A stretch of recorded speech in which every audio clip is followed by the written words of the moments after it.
not,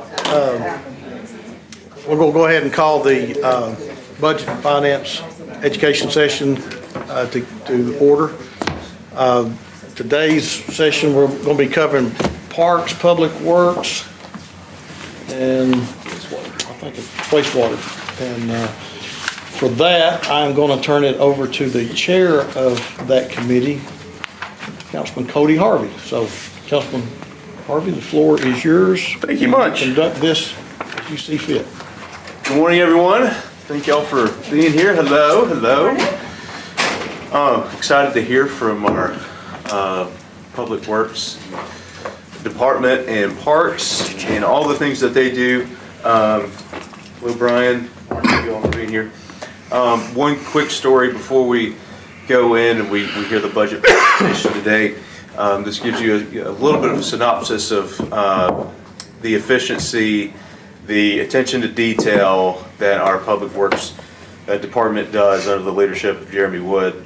One evening, I think it was a Friday night, at like 9 o'clock, 10 o'clock at night, I saw a Facebook post by David Carroll that said the Deputy Donald Bond sign had fallen over on East Brainerd Road. And so I quickly texted Jay and got an immediate response, and within 2 hours, Jay had a brand new sign for Deputy Donald Bond up on East Brainerd Road. So that gives you just a little bit of a, yeah, I think that deserves a hand clap. So thank you for your attention to detail. I know that's important not only to the community, but the family of Deputy Bond. So I appreciate all the work you do, and things like that really talk about your character and your attention to detail. So thank you. Appreciate what you do. And with that, we'll turn it over to you. Awesome. Well, I'll get us started, and if we can, I think once we kind of finish this, we'll go ahead and leave Jay at the table, and we'll go through the rest of his funds, and then so that way we don't make him come back and forth on us here. But we'll start with Public Works. So their budget has an increase of $876,000 over last year total. Salaries and benefits makes up pretty much all of that, and that is largely due to the COLA and benefits that were added. They did add 23 positions, and they also budgeted having there a budgeted vacancy rate, and essentially what that is with their departments, especially it's true mostly citywide, but especially in Public Works, because of the nature of a lot of their positions, they deal with a lot of natural vacancy, just turnover where you have crew workers come and go and different folks come and go, and then in some of the engineering positions, if someone leaves, it's a little harder to fill them. And so they have a certain amount of just historical vacancy within that fund.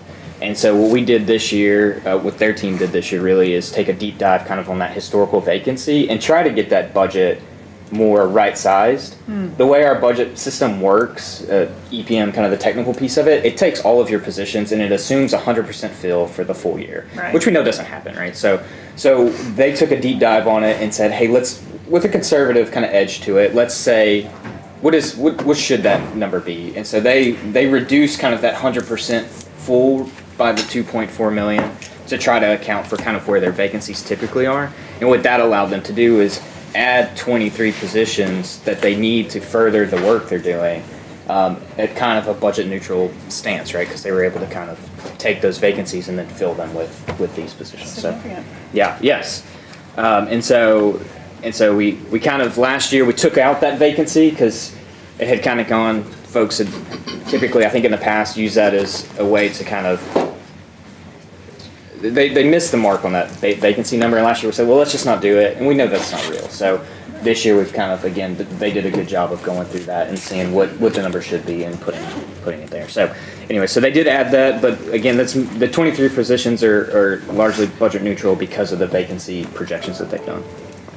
On the operations side, mostly flat. They did decrease the interstate lighting maintenance piece by $180,000. That's in conjunction with EPB, and again, that's more of a right sizing. It's just been over budgeted based on some conversations they've had with EPB. They think the number they have in there now is more realistic, and so they were able to bring that number down. The space cost decrease. They had some folks over at the Midtown campus that they've brought into their existing footprint at the DRC, so they were able to save kind of that space cost there. And then, just like most of the other departments, they have some increases within their vehicle operations. Help us understand the services line item reduction. Just trying Sure. to figure out where we've moved some things around. Sure, let me That 1 million. get into the, I can pull up the detail for it so we can talk about it. Hang on.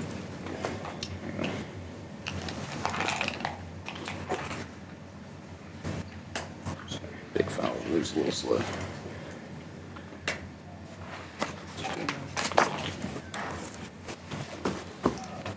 Solid waste disposal looks to be, So the bulk of it, yes, is in the waste disposal is the biggest piece of it, and that was money that was being sent over to the solid waste fund to help cover the cost of the recycling, the Orange Grove contract. Part of the 23 positions they added, 11 of those are to do the work that contract was doing, and so now all of that money stays in Public Works Got it. Department. Okay. Right. So, that's my guess. so you'll see when we pull up the positions here, you'll see there are 11 positions to kind of replace the work being done. Okay. Done there. So on their positions, they did add 23. This is here again. The ones in the brackets, like the transportation engineer, that is a reduction. So there's 24 adds, 1 reduction, so a net of 23. And you'll see in the middle there the 10 refuse recycle center attendants, and then the 1 foreman above it. All right. Before I get to the capital, any questions on the operations side? Yes, ma'am. So, I will say, as Councilman Harvey was talking about, the detail-orientedness, Jeremy, of the way that you do your work and your leadership, I think your executive summary speaks to that. We've got executive summaries in here that say the same thing 3 times, that are, or they're from last year. This is very specific. I appreciate the department-wide trends. I want you to know that. I read all of it. Within the position request, the one I had the question about, and it's a hopeful question, is the city transportation engineer. So I would not dispute that it would be wonderful to have another one, but I know how hard it's been to get any. So talk to me about, what your experience is with hiring. Is there a gap in salary, much not dissimilar from what legal is experiencing in their department? Tell us about that and how hopeful you are about being able to fill another traffic So position. we actually took this position and converted it to an assistant city engineer position over Okay. transportation. Okay, With that, we have 2 applicants right now that are highly qualified. We initiated interviews yesterday. And so with those 2, we kind of understand where we're going with them. okay. We should have a hire relatively soon. I will say the struggle has been for a little over a year since Chris Davis and Carmen Harvey left. We had not been able to get any traction whatsoever. There was no interest in people coming here. The pay was not what they wanted. I can't really say that it's below what the fair market value is, but it's not what they wanted because it doesn't match the outside figures.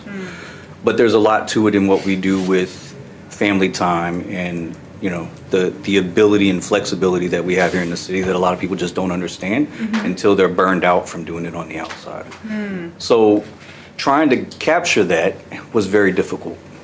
We sat down and we looked at it and we played with the numbers and went back and forth on the responsibilities on how this should look and are the numbers correct for what we want them to do versus what it says they do now. And that's where we came up with making it an assistant city engineer so that it matches the rest of the engineering core. Okay. So we have one that's over stormwater, one that's over construction, and one that is now over transportation. Stormwater, construction, and transport. Yes, ma'am. Okay.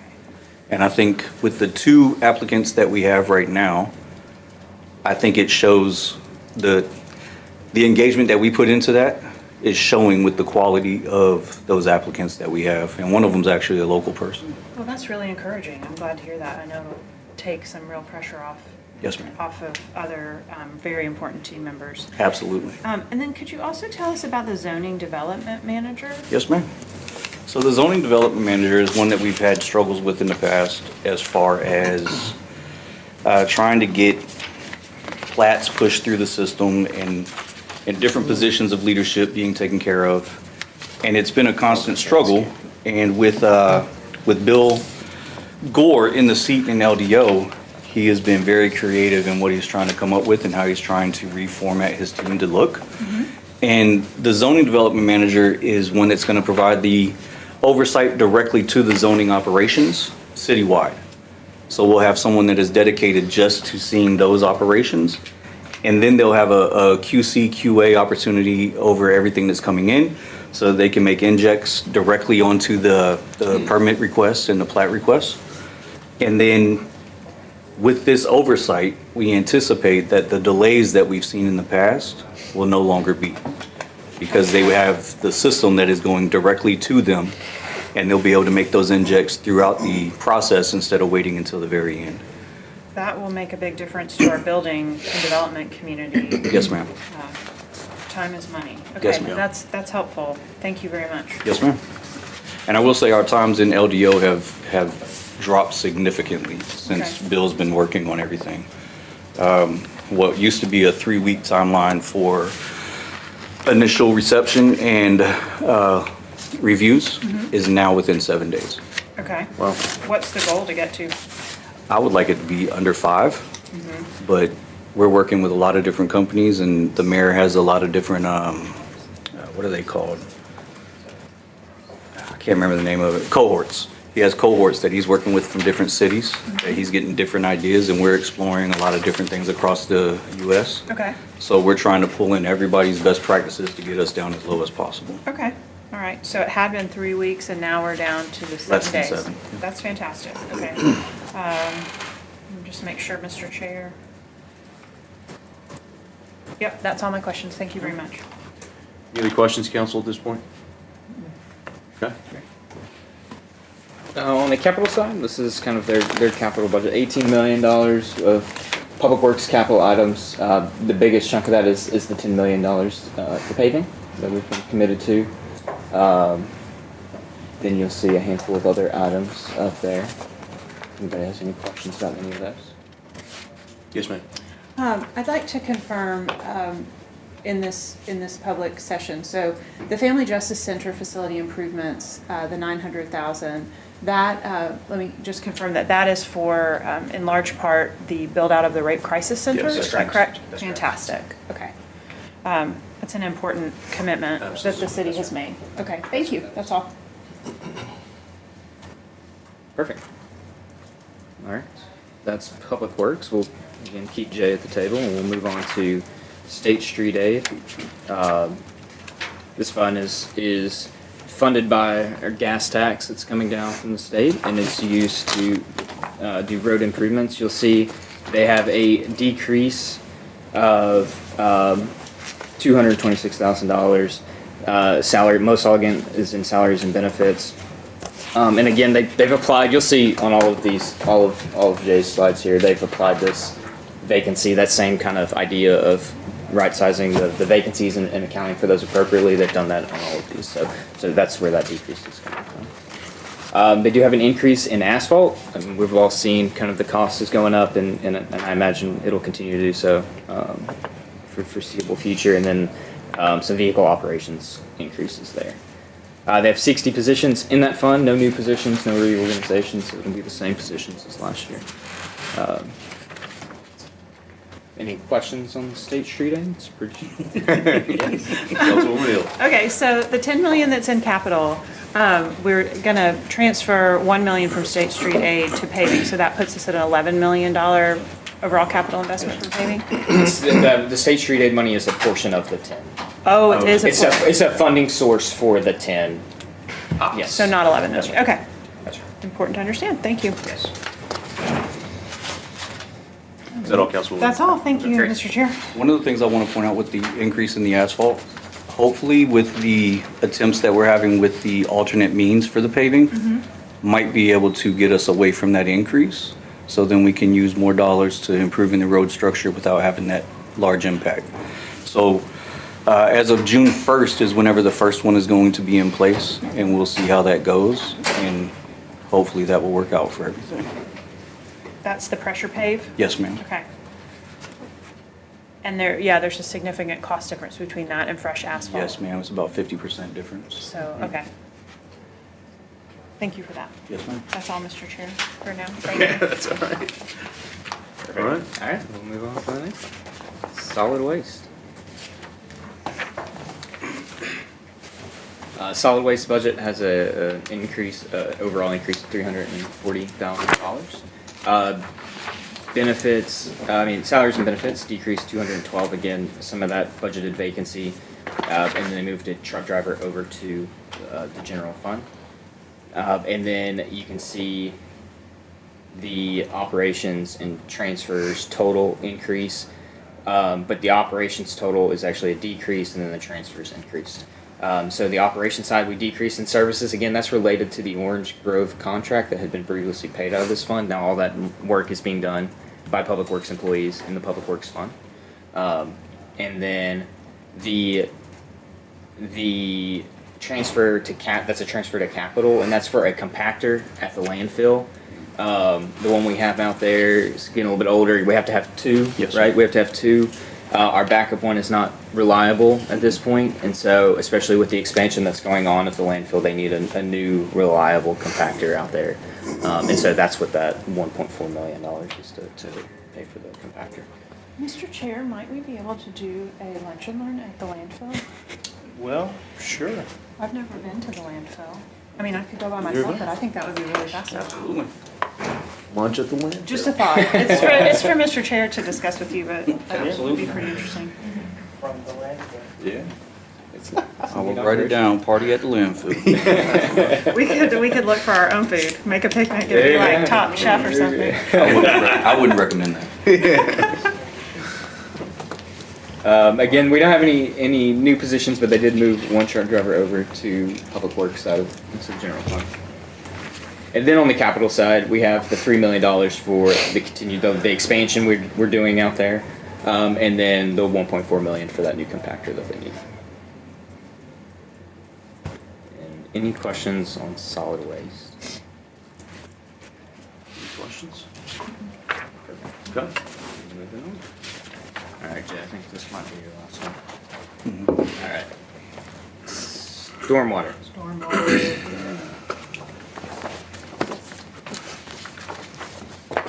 And there may be a change to what you guys have. We had a late change last week on this. And so they were printing the pages when I walked over here, so we'll get you fresh pages for your books. But as it stands right now, we have a recommended increase of $6.8 million. Salaries and benefits up just shy of $1 million. Again, they did do the vacancy decrease, but we added 23 positions, which may be new to, is not in the book. Some of them are, but not all of them. It was 4, now it's 23. Yes, that's right. That's right. 19 were added. Okay. Explain, when you say vacancy decrease, explain exactly what you mean. Yeah, so in a lot of the public works, citywide, but again, public works is particularly heavy in this, of their crew workers and even some of the engineers. The crew workers have a lot of turnover just naturally, and then the engineers, like Jay said, they're kind of hard to fill, so those vacancies sit open for a while when they have some of those level vacancies. And so what happens is the way our system budgets is it assumes we fill 100% of the budgeted positions for the entire year. That's just the way like it defaults to. And so what their team has done is they've gone in and looked at a historical average of like what is our actual fill rate in any given year, and then they've adjusted their budget down to that actual kind of, we expect to have a certain number of vacancies come and go throughout the year. And so that's what they've done. They've budgeted that natural vacancy rate. So that's not unlike what the request that I submitted of what kind of vacancies are we having year over year to identify positions that are funded but not filled? So, yes, that's right. So they've done a deep dive on that of looking at, and it's a little weird with your request, and you'll see some of this probably when we go through like a position. So Jay may have 20 crew workers, and we may keep filling the same one. You may fill the same one twice in a year because when HR, that person leaves and they just hire, so they don't go to the last vacant one. So you may have one that's a crew worker that stays vacant for 4 years because they're just never full of crew workers because there's Right. always a vacant crew worker somewhere, and that one is just at the bottom of the list and never gets filled. And so there's this like concept of what order we fill them in, and there's really not a method to that, I think. It all goes with the pipeline request. And I So as think we're- Mandy may have something to add. So we have the vacancy review committee, and the vacancy review committee requires that when a person leaves, we get HR does the calculations, because we don't budget for PTO. So they do the calculations of how much needs to be paid out for that person. And so we're always looking at the most recent vacancy. So if they want to replace, so that's how we're posting the positions. And so yes, they can post a pipeline like what Jay said, but you can't see a perpetual vacancy because we are using the most recent one and making sure that one gets down to a 0 PTO, and then we're posting it because those are the ones that are coming to the vacancy review committee. So by the vacancy review committee, that's what's going to happen, is that the most current one is the one that's going to get filled. But that doesn't mean if we had 10, we could fill down to the one from 2022 that's not vacant. It's just we don't really have that many people we can go to hire. Because, especially in the crew worker, you may fill it and then the next day someone else leaves and then you gotta go fill Right. it. So there's just kind of But this so there is the cycle of- vacancy, Yeah. and probably that's across a lot of departments. It not is. just- It is. I think it's especially heavy in there just because of the size of their department and then just the nature of the work that they do. And a lot of it is personnel trying to get into the city, so it's an entry position, and then they come in and apply for something else Yeah. once they get their foot in the door. It's a high turnover rate. That makes sense. But yes, so that number is kind of tied to what we've been talking about. It's that vacancy that they just have every year that we know we're never going to be 100%. We'd love to be 100% full, but it's just not going to happen. And so they've quantified what that looks like, which allows them to do more on the offside or hire more folks. Good, Councilman? Yeah, thank you. Just real quick, other than what we've already talked about with the positions, what do you plan to, for the public's knowledge as well, what do you plan to do with the increase in the 6.8 million for stormwater? So the 6.8 million with stormwater includes a lot of different capital projects and local projects that we've been working through. As you know, we've had a lot of flood issues in here significantly. Yes. And we are trying to mitigate all of those with the stormwater processes. We just signed a contract for the waterways evaluation that will give us the opportunity to prioritize the entire system from start to finish on what we need to build, what we need to put in place, and where we need to prioritize our means right then and there. And that is going to be a long-term project, but if we can get that correct, then that will impact the entire city as a whole and negate a lot of the stuff that we've had going on. Great. Well, thank you. I think, like you said, stormwater, especially recently, for me in my district, the two highest calls and complaints I get are paving, stormwater. That's it.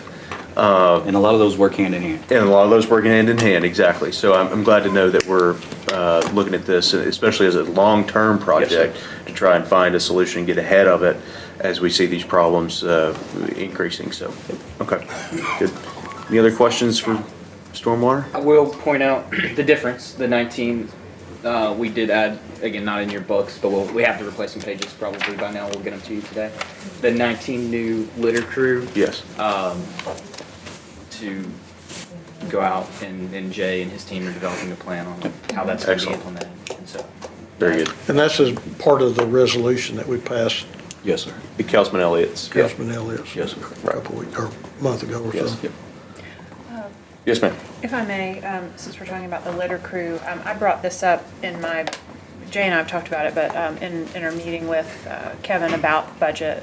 I've encouraged Public Works to think about within that litter remediation plan to consider how we might engage our citizens in that as part of neighborhood civic pride. I know that I have a couple of neighborhood associations that have made litter a priority within their neighborhood. And what I've suggested is might they consider some type of grant program that would be available to community groups, whoever they might be, that if they made a commitment to, keep a section of a neighborhood or, if you're gonna do a monthly pickup, that there might be a $5,000 grant available, because my hypothesis is that $5,000 would be worth a great deal more to a neighborhood association or another community group than if we were just spending operations dollars on that. So if a very small portion of that is carved out, when I think about just the reality that we ourselves are Chattanooga, right? We work together to make our community better. And I think there's a real pride of place and pride of purpose when you see your own community getting better, be it by your own hand, and learn about the realities of that. So that's something that I've mentioned to Jay for them to decide how they might want to do that. But I'd love to see that, across the city and all the districts. That is one of the topics that we've included in our look while we're going through this program. I appreciate that. So, Yeah, great. Thanks. absolutely. All right, moving on. That brings us to wastewater, so.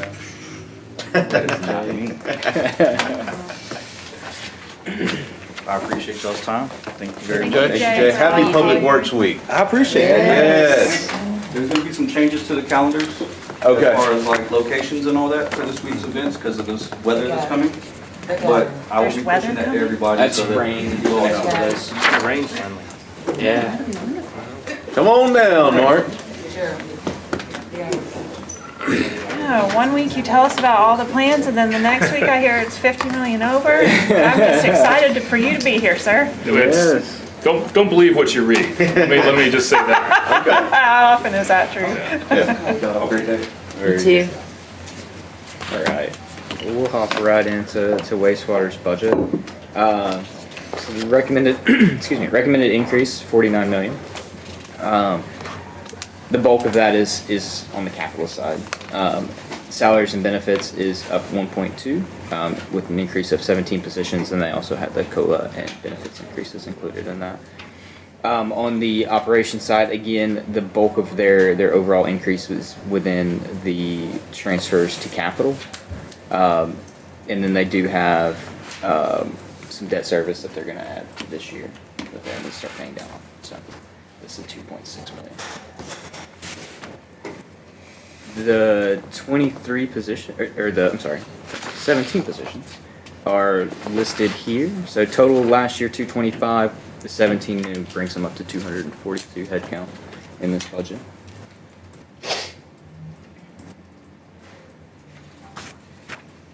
And with that, anybody have questions on the operations side?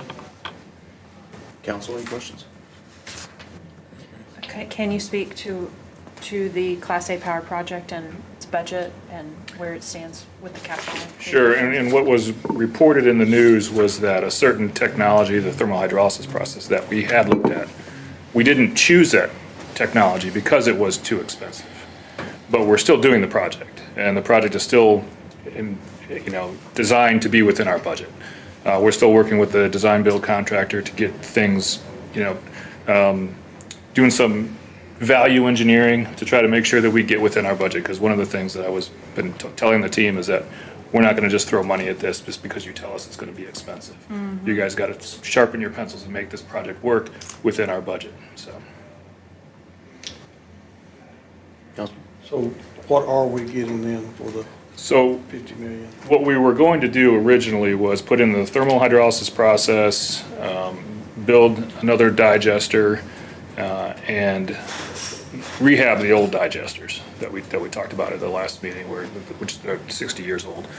But that approach, that original scope was, again, it was probably 50 million, maybe more over what we had budgeted. So what we said was, it costs just as much to rehab these old digesters. Let's just build enough digesters to do what we need to do. Then we don't need to do the rehab, and we don't need the thermal hydrolysis process, which is a whole bunch of stainless steel tanks that are very, very expensive. I don't know how you can fit $50 million in a small space, but when you have enough stainless steel, I guess you can. We're going with tried and true technology that doesn't require specialized services, it doesn't require specialized treatment. We're building new digesters, which our in-house teams know how to operate, know how to maintain. This is the Know how four, to this deal. is the four that we've talked about. These are the 4 new digesters, yep. So we were gonna build 1 new digester, rehab all the other ones, and put in the stainless steel tanks. Now we're just putting in 4 new digesters and we're getting the same result. We still get the So, biochar. We still get the biogas, we still get the biochar at the end of it all, yeah. And we're eliminating the oxygen. And the oxygen gets eliminated too on the liquid process side, correct?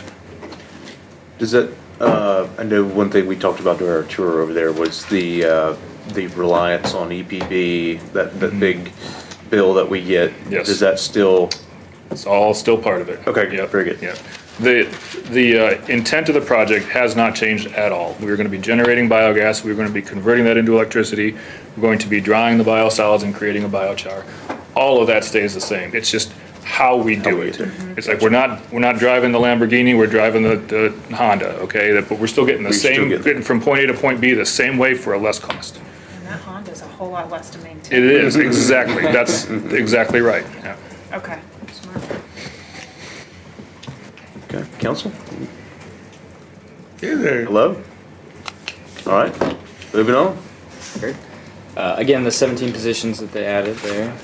And then some of the capital that they've got going on. Again, these are all at the end of the book. And then there's also a slide with the consent degree specific capital projects. Okay. Councilman Clark has a question. Yes, sir. I do, and I apologize if we have to backtrack. I got caught up talking to some of the prayer breakers. Can we go back to the slide with the new position? This And maybe this is a question for Councilman Henderson. Was there a list ever sent to us of the unfilled positions? I just received a list, I guess yesterday, today, but there has not, I haven't sent that out to the whole council yet. Okay, what, can you speak to your unfilled positions? Yes, How many they are, which positions they are, and what is the oldest date on the last position not I filled? don't know that exact stat, but I can get that for you. But we have a lot of positions that are cyclical. Like before you came in, we talked about crew workers and laborers, where that's just kind of like a rotating position. It's hard to keep somebody in there, so we always have some vacancies in those entry level roles. For us, that's operators, crew workers, and laborers as well. So we always have some vacancies there. I get that. I don't want, Yeah. that's not my question. Yeah, the other If ones. data you don't have, I would rather wait for it. What I'm specifically asking for is how many unfilled positions your department has, and what is the latest date of that unfilled position? And if you don't have that, I'd rather. I don't have the stats for you. I will get those Then for you. someone in our breaks or whatever, because I know there's a list. I will get it for you. Please do. Thank you. Is that all, Councilman? Thank you. Councilman Anderson? Marty, so these are 17 new positions, right? Like newly created positions? Correct, yeah. So help me understand, like at this point, and it seems like we're somewhat simplifying our operations, why do we need to increase positions out there by 17? Sure. There's a couple reasons. One, we're bringing some stuff in-house that we've outsourced. So that is a lot of some of the stuff, the building maintenance that we're doing, and also the grounds maintenance that we've always outsourced, but we're bringing that in-house. And so some of the maintenance positions on here are for that role. So for instance, for the electricians alone, I think we reduced our reliance on contractors by $500,000. But that's because we have electrical apprentices, we have an electrical program now that we are able to keep staffed. And so we're kind of doing a similar thing with the maintenance side. So we've got a maintenance apprenticeship program that's starting up. We're going to be bringing more of that stuff in-house. Also, the landscaping work that we've always outsourced, we're bringing that in-house as well. So that's kind of the maintenance side of this. Okay.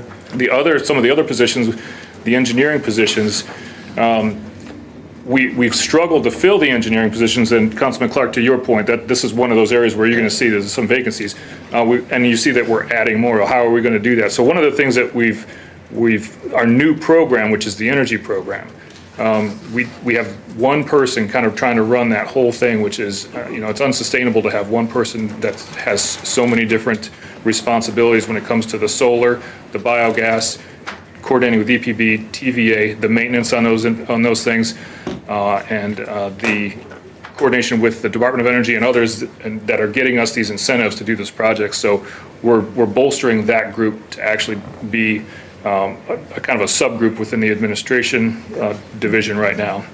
And that will probably spin off at some point. But right now, we're trying to build that group to where we're actually, what we're doing today with the Class A power project is just a step one on the energy stuff. We've got some other stuff coming that we're still doing our due diligence on that we'll talk about in the future. But that group is actually going to be kind of running, basically paying for more than itself by the time it gets all going.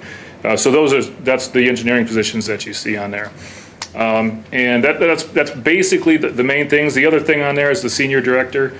So there's a lot of times, we're at 24/7, 365 operations. There are a lot of times that my deputy and I are just unavailable because we're here or we're somewhere, and there's got to be somebody that's kind of responsible at the plant while we are not available. And so this is not an additional position. It's actually a designation to one of our existing directors. So we got 5 directors. One of them gets assigned as a senior director to play that role. It's not really, we're not adding a new position per se. We have to add it because it's the way, we have to do the HR and the accounting, but it's not an additional body out at the plant. It's just a designation to somebody that's So already there. is that the case in the 7 in administration? Yeah, so the 7 in administration is the energy people, which is the engineering folks, and the senior director. Those, and I think there's Well, you have there's a fiscal analyst. You have 7 listed in administration. Yeah. So you got a fiscal analyst, 2 senior engineers, engineering coordinator, engineering technician, senior director, and I'm not sure what the last one is. Chip, can I give some? Oh, the context, Councilman Harvey. I'm sorry. Yeah, he's leaving. He's leaving. Yeah, I'm sorry. Go ahead, Councilman. I looked at you and forgot that Cody's at the helm. I want to give some context, and it's mostly off of some information I know that we have been studying about unfilled positions, and I know the administration has done a great job, and they've got a good rate of filling a lot of unfilled positions, and we don't do line item budgeting here, and so meaning those funds can be moved around if they're held. And so I'm always concerned that when we add, but we're not utilizing what we have, like how can we maximize what we are not using into new positions? And what I've discovered, and this is educational for me as a freshman, right? But Chip, you've talked a lot about those unfilled positions and the amounts, and for me, it's never a clear answer about how we maneuver those positions in coordination with the unfilled positions in coordination with new positions. Like I never understand the rationale of unused, but we're requesting new. You know what I mean? Like apparently you must have needed those, and so I guess my question is that you have positions requested that was a need but unused. Are we going to see 17? Are we going to come back fiscal year next year and you're going to be like, well, we couldn't fill these positions, but that money floats around in your budget? Like, how do we move these positions into utilization so they're just not sitting in line items and budgets that could be moved around into something else? Because I'm not accusing you of doing that, but I'm just kind of getting wind of that might be a strategic budgeting thing that department heads are doing. And I think for me, I frown upon it when we have unused positions that you cannot fill for whatever reason, then to come before the council and ask for a new position. It's just not your department. Yeah, I just wanted to give context to that. Sure, and the ideal situation is that we fill those positions because the positions that we have, the services that those positions would provide are still needed and they're outsourced. If we can fill those positions, then we can actually reduce our reliance on contractors and things like that. So that's the goal always. We do have a challenge out there at the facility right now where we just don't have enough office space. We're building some office space and that's coming. But we when we hire somebody, like we just have our new HRBP and we don't have a place for them yet. Like we've got to build out some office space because the plant has grown over the last 60 years, but no office space was added. And so those are, you know, you'll see in our budget, that's what we're doing. We're making sure we have some office space for these folks and some space for them to work. But ideally, we do that and we reduce our reliance on contractors because the services still get provided. We have one of the other positions on here, the PLC engineer. So that's a programmable logic controller engineer that actually goes out to the different pump stations and makes sure that they're operating effectively and the program is working correctly, because those are automated. So it knows that, you know, they're smart stations. They know what to do and when to do it. But if the computer glitches, which happens, what do? We pay $100 an hour right now for PLC engineering services for a contractor. And so what we'd like to do is be able to bring that in-house. We bring that in-house and we can respond quicker. We don't have to go through the purchasing process and the procurement process for, you know, services from a contractor. We can just send someone, hey, you know, go out and fix this pump station and get it done. And so those are the kind of things that we're trying to do. It's a challenge sometimes to fill some of the positions, especially, you know, in the engineering division and things like that, and the professional positions are difficult to fill, but we're committed to try to do that in order to reduce our reliance on outsourcing. And I would just like more information on it, because my philosophy is if you don't use it, you lose it. Yeah. And trust me, we can find ways to help support other departments with money you're not using.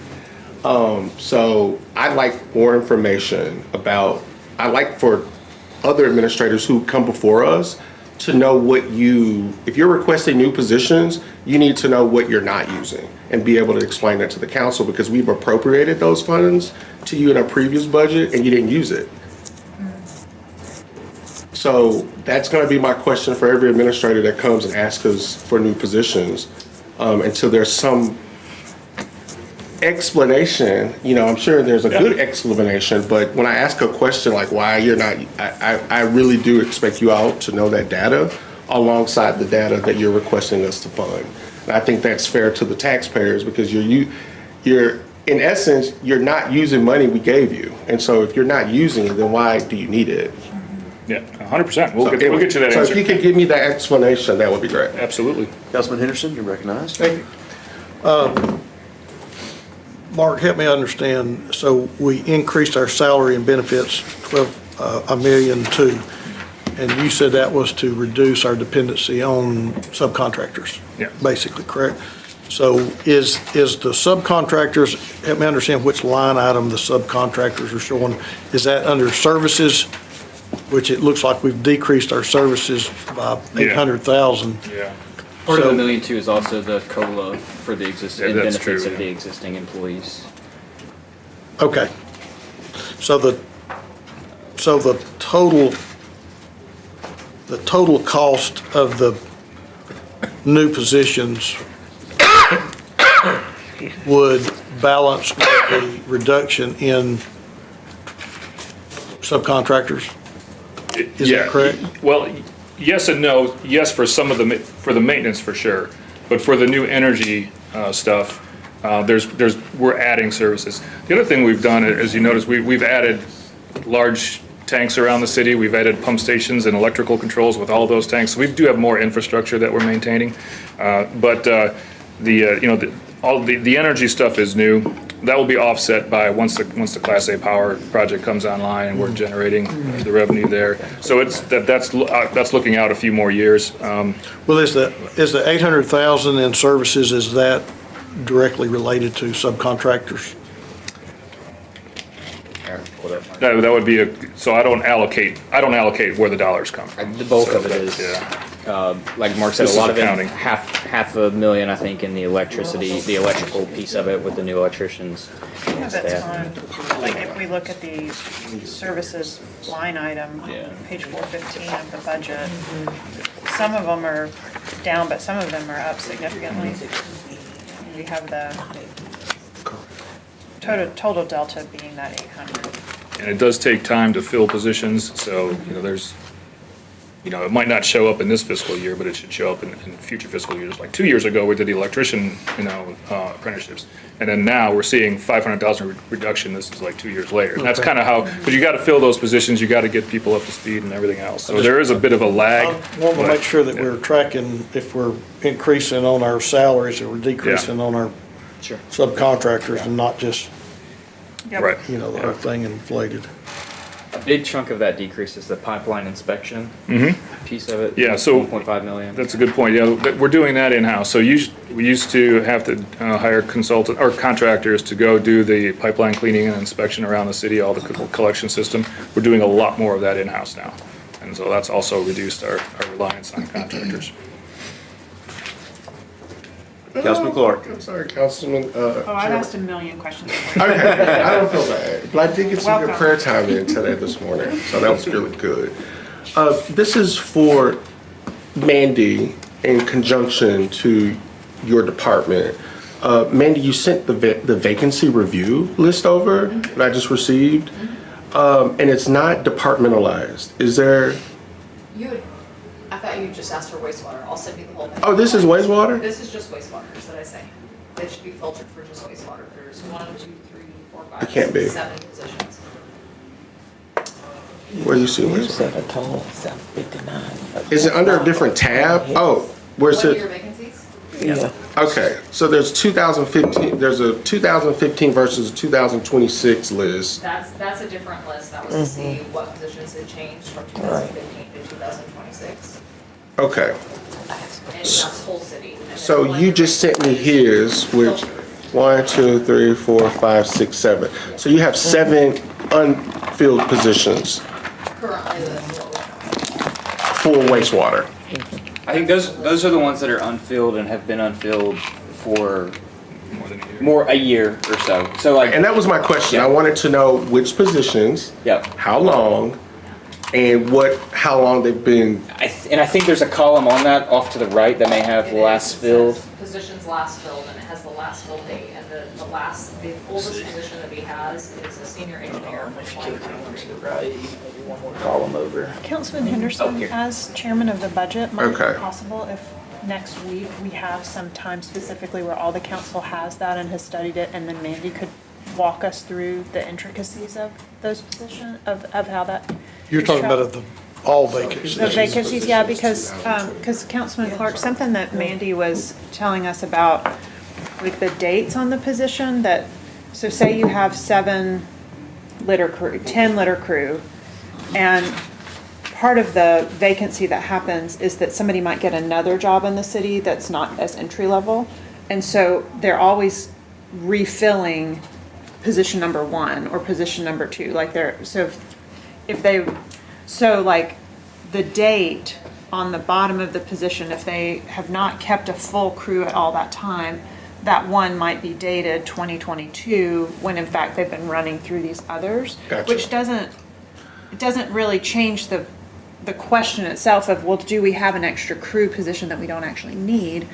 But it sounds to me like, when I look at this at a glance, I don't fully comprehend Correct. how it all works. And so that, if we do have time, Mr. Budget Chair, I think that could be really helpful because Okay. it does, because Public Works has done exactly what you're talking about. Like they found $2 million in their budget from those unfilled positions that now they're able to add new positions related to litter. Well, that's in stormwater, but in some different positions that are very important, recycling, et cetera. So I'd love to be able to understand that better. Yeah. I've got some additional statistics that came through here from my astute team back here. We have 36 vacancies right now. 24 of those 36 are actively being recruited through the HR process. 3 are ready for I think, interviews. So the other 21 are actively kind of in the recruitment process. Okay, so I was sent the 1-year vacancies. Right. These are the vacancies that are over a year old. That's right. Yeah. Okay, so let me rephrase. No, I'm sorry. No. So it shows the Clearly position very complicated. I'm sorry, I It don't. shows the position last filled date, so on this list, you have 2 that were last filled in April of '26, so that's not more than a year old. It could be, and the way that report was put together was the vacancies as of July 1 and the vacancies as of last week when I ran the report. So it could be like a crew worker that was hired, and like it could be some in and out in there, which would show up differently, but just the way that report was put together. But we can come back and refine So let me that. help Yeah. reframe my question. Muddy. I would Gotta like, get the pigs out of the water. stay with me on this. All right. I would like a total list, okay, of all of your vacancies as in this fiscal year, because we're still in this 2026 fiscal year, which does not end until June 30th. Up until that date, I would like to know what your total vacancy are for your department. That's 36. That's 36, okay. And I'd like to, the list that I have is a 1-year variance, and there's only 7 positions on there.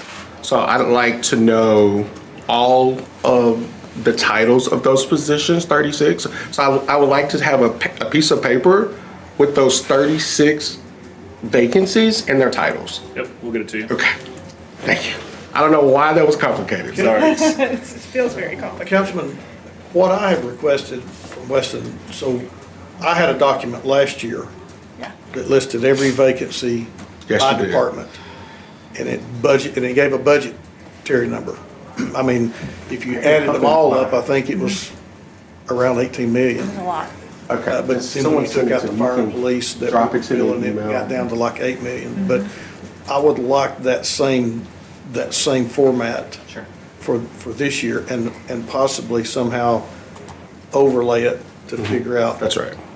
which positions from that last chart to this chart, like, which ones are still vacant.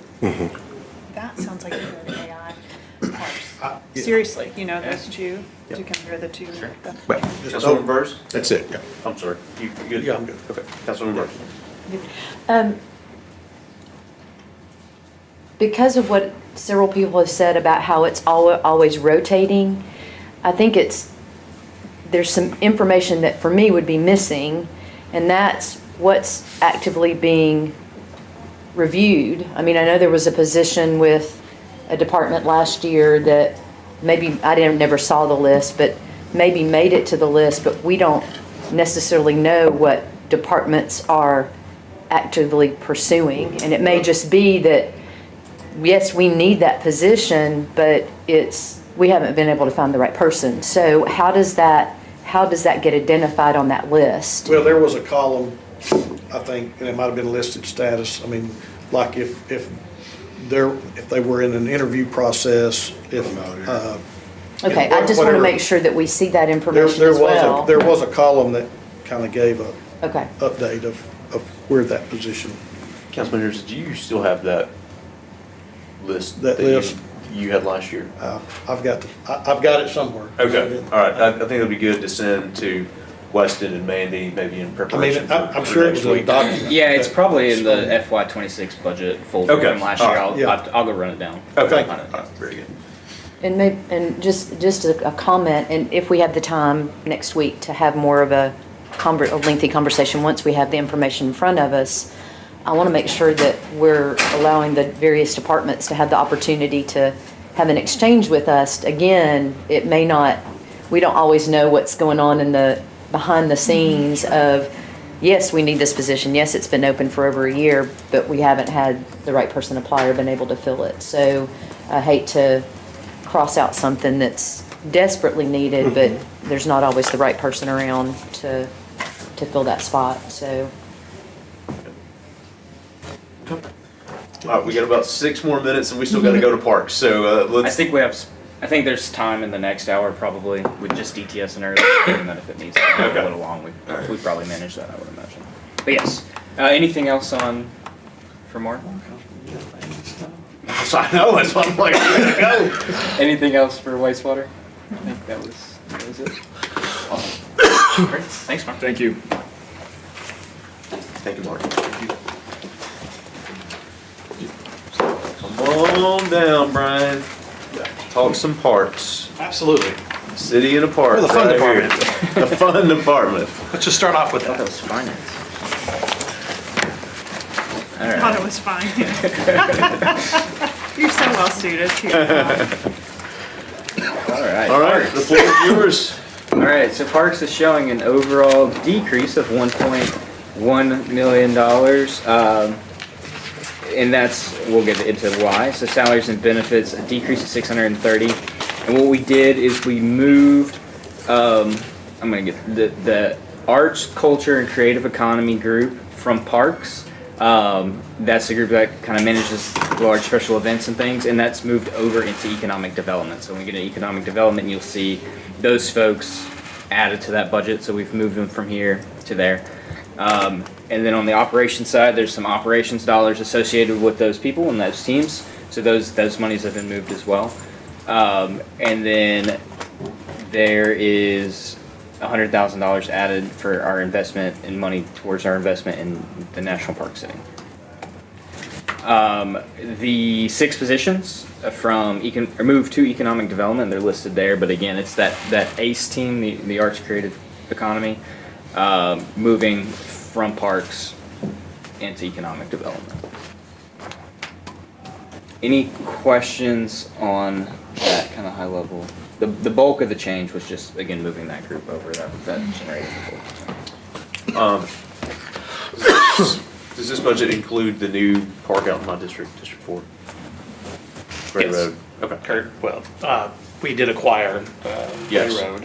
Right. And our next step with that would be working with the community to decide what we would like to see at that particular Okay. park. So there's operations for doing that, but as far Sure. as the actual capital investment, we're not at that stage just yet. Gotcha. Okay. Councilman, Chairman Harvey, I've got a question about the investment into National Park City. To do more of a deep dive and explain what that investment is. Absolutely. So I will say this, the overall goal of National Park City in year number 1, which we just got eclipsed into year number 2, was just overall attention. Last year, National Park City was not budgeted, but I was able to work with tourism, working with our local media. I think we've all have heard the term over and over again. So I do applaud being able to navigate those waters without a budget. This year, I'm hoping to elevate that even more, especially with our city. And what I usually say by that is that we can showcase some of the great things that the city is doing that's innovative, that sort of fits into that National Park City realm. And that includes anywhere from video as marketing, and the list goes on. Also, too, all y'all are familiar with the SEED program that we did launch with David Littlejohn and Humanot, and exploring that and next steps of that. And we'll also do some marketing around how community initiatives have sparked some change in the city of Chattanooga and how we're all working together as partnerships. So I think really it's just, we've seen millions of people viewing Chattanooga from the top, from magazines like Popular Science to Outside Magazine, and the list goes on. Now it's sort of localizing that a little bit more and then working with teams and video companies like Dynamic Studios and more to sort of elevate what we're doing here locally and with our partners as well. So the investment fund would be used kind of in a discretionary way for? Overall, just highlighting the things that we're doing here in the city, working with our partners as well, that leads into the National Park City Initiative. It's like nature-based marketing dollars. marketing dollars. Yes, sir. Okay.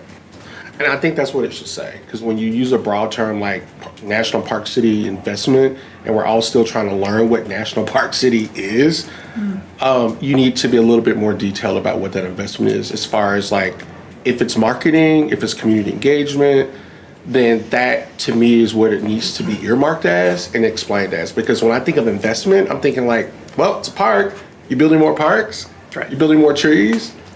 And what frustrates me with these line items is that they're that broad, and they're not. And it's very strange for me to even ask, like, what is the breakdown of it? Our whole entire budget is investment, right? And so when I see a line item that says investment, I'm like, into what? And it's not explained. So I like more of a breakdown, Absolutely. because every line item in our budget could be investment, right? So I do to me, believe that's very broad. I like to understand, and especially because the program is so new, we're still curious about why we're investing in National Park City. and how it benefits my district or just our city in general, it seems like we latched on to this global organization in another country and say, we're a park city. And we're still trying to grasp what that means. Absolutely. And my goal is to help explain that better going into next year. And I do believe Weston may have pulled it up. It is under our advertising budget, under my communications team. So we do have it listed there, but we can, explain more if we need to. Councilman Henderson? Thank you. I'm going to follow up with something Councilman Clark was talking about. One of the things that I think that we really haven't latched on to is really marketing this National Park City, because I've talked to several, entrepreneurs that have moved here from other parts of the United States because we are now recognized as a national park city. So I really think to some degree it's a recruiting tool for economic development. And it's been effective with just the very little exposure that we've given to it already. So, I mean, if we can kind of kick that in full gear, I mean, I expect that to be really an economic development tool. One of the things, and I don't really expect you to answer this because I was hoping our chief of staff would be here. One of the things that I noticed when I sat in on the interviews for the park administrator, none of the finalists, and I think there were 4, really spoke to programming. And it made me wonder, and I even brought it up in that, when we were kind of doing a debrief, I brought it up to the chief then. It makes me wonder if we have programming in the wrong department, in my opinion. And we've already moved aquatics over to community development, correct? Correct. Would we not be better served moving all of our programming over to community development and let community development do our programming and let our parks do the parks? I know that's putting you, and I don't expect you to answer, okay? I'm just kind of throwing this out What there kind of for you. programming do they do? That's what I'm saying. I don't even. Well, I mean, look, They got all a of your, book every quarter. So I'm talking about the seed program, like. no. Like ball tournaments, like, Therapeutic programs. I'm lost in what we're talking about. summer camp, therapeutic, Citizen program. Councilman Clark, I can, For National Park City? No, the Parks in general. parks in general, parks in I'm so general. sorry. You did a segue because I you're did saying a, parks, I'm thinking you're thinking of the National Park City. Yeah. But you're saying parks. Like Yes. parks Our programming, like a parks department. guide that has all our the programming Gotcha. for, You movie in a segued. park. our programming Yeah. Programming for for parks. for Summit, our programming for I got you. Warner Park, our programming really at any of our community centers that I'm with has you. anything outdoors.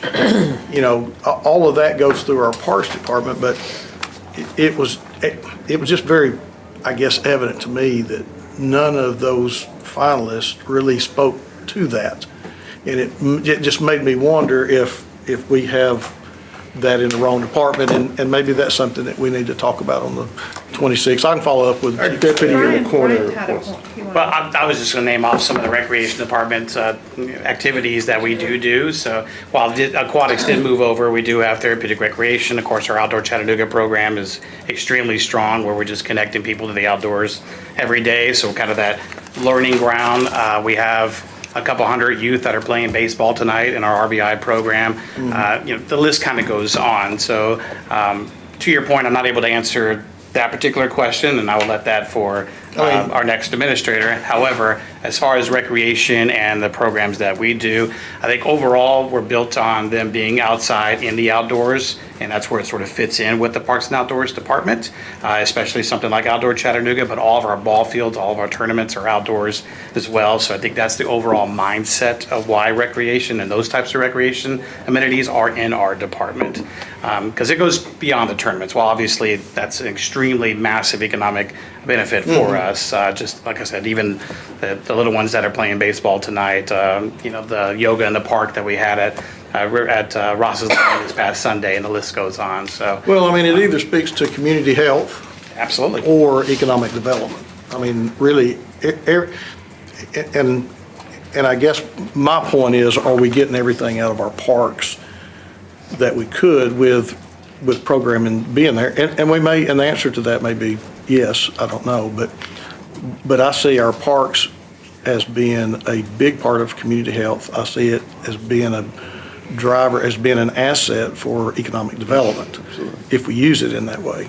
And just like back to the National Park City, that could be a big economic driver once, by getting the word out that,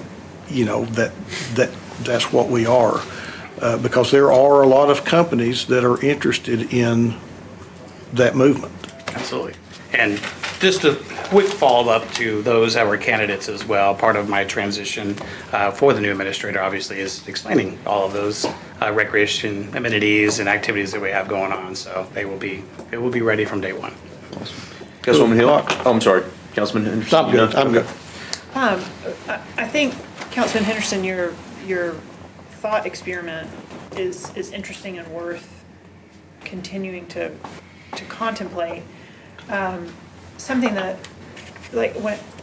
obviously, yes, we have that economic development element, but we also have, how are the services and opportunities and amenities and civic infrastructure that Chattanoogans have built for Chattanoogans accessible to Chattanoogans, right?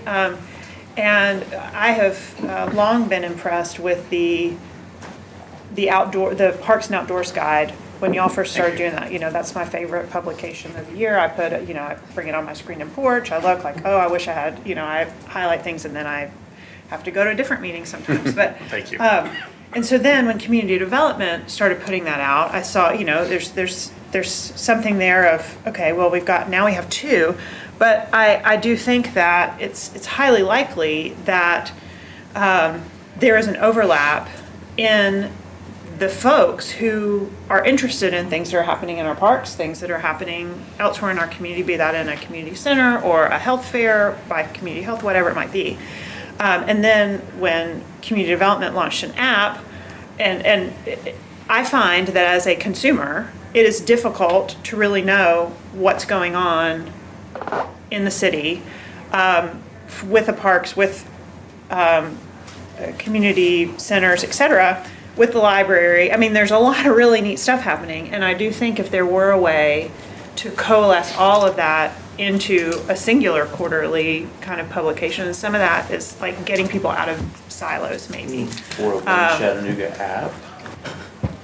Or the 311 app. I mean, who knows? I mean, I think sometimes you need a low barrier to entry, like fail fast on something, not like rebuild a whole system, but if we think about why the city exists, it exists to provide health and safety largely, but then also we exist and provide service opportunity, or services and opportunities to our citizens. Thinking about how we do that ever better, I think is a worthy thought experiment.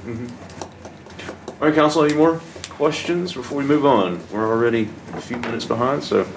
Yeah. Huh? Sorry, yeah, I thought we were just on that one thing. No, we got education and innovation next. Yeah. We're supposed to start at 11. Okay, well, I'll stand down. Okay, I'm here, so it's Okay. up to y'all. Okay. That's not good. There we go. Okay, we're back. All right. Real quick, golf Oh, courses yeah. kind of fall under Brian's purview here. So, a largely flat increase of right around $100,000. Half of that is the risk allocation increase, and then another increase for just materials and supplies and the cost of operations going with there. So they have a total of 53 folks out there, no new positions for them this year. So they're going to keep operating with the people that have positions they have. So not a whole lot new at the golf course, kind of business as usual for them. So. Questions on golf course? Okay. All right. Moving Well, on. I will say with regard to their future challenges, they say that challenge is keeping up with payroll. They've dramatically increased over the last 3 years by 70%, their payroll costs, and aging infrastructure, but these are self-sufficient courses, and so, I think the green fees, cart rental, et cetera, is opportunities I for think so. revenue growth. That's right. That's right. Okay. All right, moving on. Great. And that would conclude the Parks and Public Works, I think. Excellent. Thank you, Brian. Thank you very much for your time today. Absolutely. Appreciate y'all's support.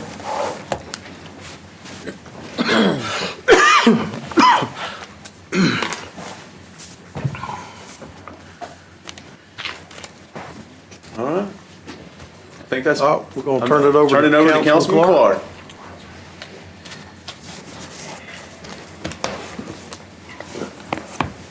Or, Innovation and education? are they here? DTS, is DTS here? They may be watching. Here they come. Oh, yeah, DT, yes. What time was mine? 10 minutes ago? 11 to 12. No. Right? 10 to 11. I'm sorry, it sounds like it's 10 o'clock. That was the old time. Sorry. Yeah, oh yeah. So we'll go with who's here. DTS is here, they're all here. Yeah, they're here now. They're waiting the ante. Oh, they're waiting into. Gotcha. We'll start with DTS. Do you want to start with DTS? You're leading it. All right, we'll start with DTS if that's okay. So this is, can I say, is it DTS and early learning? Oh, innovation. DTS is under innovation. Gotcha. Hey, man, she's there. I don't have my with me. Morning. Morning, how are you? Good morning, everyone. Gotcha. Cool. All right. We're going to commence our education innovation budget hearing for the Department of Technology Services. Is that correct? Yes, sir. Okay, so I'm still learning a bunch of acronyms, and after you, we have the administrator of early learning, Carissa Mosley Jones, who's here with us. Yes. But if you could just walk us through your budget, and then I'll yield for questions. Perfect. We'll start with the high level. DTS's budget increased $3.3 million. Salaries and benefits were up $836,000. 3% COLA was part of that. Then they also had and Gerald can get in this a little bit with their hiring of folks. Last year we added a bunch of positions, and so kind of to that conversation around the engineers and some of those professional services, when we looked at budget, bringing some of those folks on board, just the cost of bringing them on and hiring them at a little bit higher rate to get the right people in here, increase salaries and benefits a little bit for us. They did have a decrease in consultant fees, $480,000, contracted services and training costs, another large decrease. A big part of their increase, really all of their increase, is in these IT maintenance accounts, and what that is, there's kind of 3 accounts. You'll see them if you get into the details. It's hosting, maintenance, and licensing. I want to say Licensing and software? yeah, That's and right. so that's kind of the software cost. And the big chunk of most all of that increase is the Axon contract. We touched on it a little bit when police was here. Last year, Axon, it's the body cameras, it's the car cameras for the police. That contract lived in police's budget at a cost of $1.4 million. That contract ended. We entered into a new contract. It now lives in DTS's budget just so they manage all of our IT contracts for us. But that cost went from 1.4 to 2.5. That's correct. Yes. For the same thing. A couple additional cameras, but For the same thing, it went up by It $1 went up- million. we added- No, we're adding a number of different additional body cams Okay, yeah. and car I'm gonna keep cameras. this one, yeah. Yes, so. and so they added, and then there was some additional police software adds to that as well. Yes. So the bulk of that IT maintenance increase is around police technology that has been added Yes. to their budget. So let me ask a clarifying question. Council members, do y'all have any, Councilwoman Hill? Oh, I'm still listening. I Okay. just had a- I want to put a pin right there because I know, and this is just for clarity, I think you just mentioned it, that the Axiom contract increased by $1 million. Is that correct? And it did not, we made the decision not to go out and rebid that because I think the other competitor was Motorola. Is that correct? That's right, yes. Yes? Yes. Okay. And so, but prior to that, it lived in the police budget. That's correct. Okay. And it was transferred to your department as a net increase in IT maintenance accounts? Yes, that's Okay. correct. So that was a $1 million overage, but what's the total amount for that? The total amount they got transferred to us from the police department budget was $1.485791 Okay, million. so Yes. subtract that from 3.2 million. Yes. Of your IT maintenance accounts. What are the other accounts? So there's an additional 1.5 million in costs that came to us that is police department funded as well. So For that 1.5 additional cost was for what? 1 million for the Axon contract. So we now have a total of $2.5 million for the Axon contract. By the way, that their starting negotiating position Good. for us was $3 million. So we have them down to 2.6 and we're working for 2.5 because that's the funds we have. Gotcha. Right? So, and the chief has worked with us on that to trim the number of devices that are part of that contract. By the way, this includes evidence.com. Gotcha.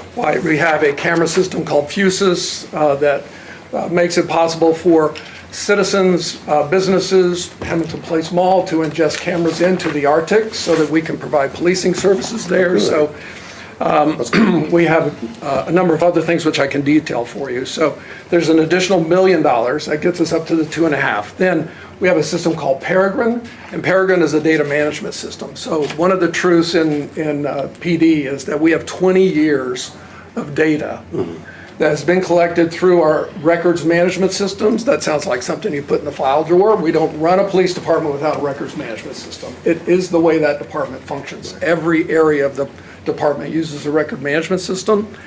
So we have 20 years worth of data there. That's a very hard problem. It's one of the things that tripped us up with the prior RMS that we were trying to bring in, Mark 43, you all remember that problem.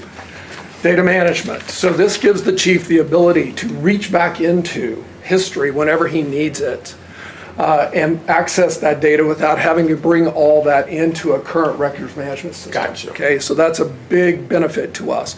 They're excellent at doing this. They have some proprietary technology. We brought them on board last year. That also gives all his command staff dashboards about what's going on in their areas, neighborhood policing, arrest, crime of varying sorts. So it's putting at their fingertips the kind of data they need to run the department effectively. That's Peregrine. Fusus I mentioned a little bit earlier, and then there's a few other things, Gray Key Magnet Forensics, part of their fingerprinting operation, and a couple of other smaller applications that make up that $1.5 million, okay? So that's basically the core of what got added to the software purchases that we manage on behalf of the city, okay? And the chief did take his budget down by about $3 million. I don't know if you've met with him, but if you have, you saw he had a minus $3 million. So this is one of the things we're getting better at. When costs move from one department to our department, we want to have a net zero for the city. And so we're getting a little bit more discipline around that. Part of what we also plan to do over time is look at how we might distribute these costs back out into, so a little bit of a cost accounting principle, put the cost where the value is being generated.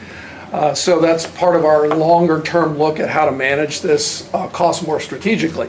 What it's looked like year over year and what it looks like now, and while we're talking about it, is DTS is kind of going out and bringing in a bunch of cost. And where did that come from? Well, that's not exactly how it happens. And by the way, underneath this 3.2 million is a lot of in and out. We've found opportunities to say, hey, we have some overlapping software, so we're not going to pay for that anymore. We've found software usage that's not up where it needs to be, so we've had licenses that we've called back.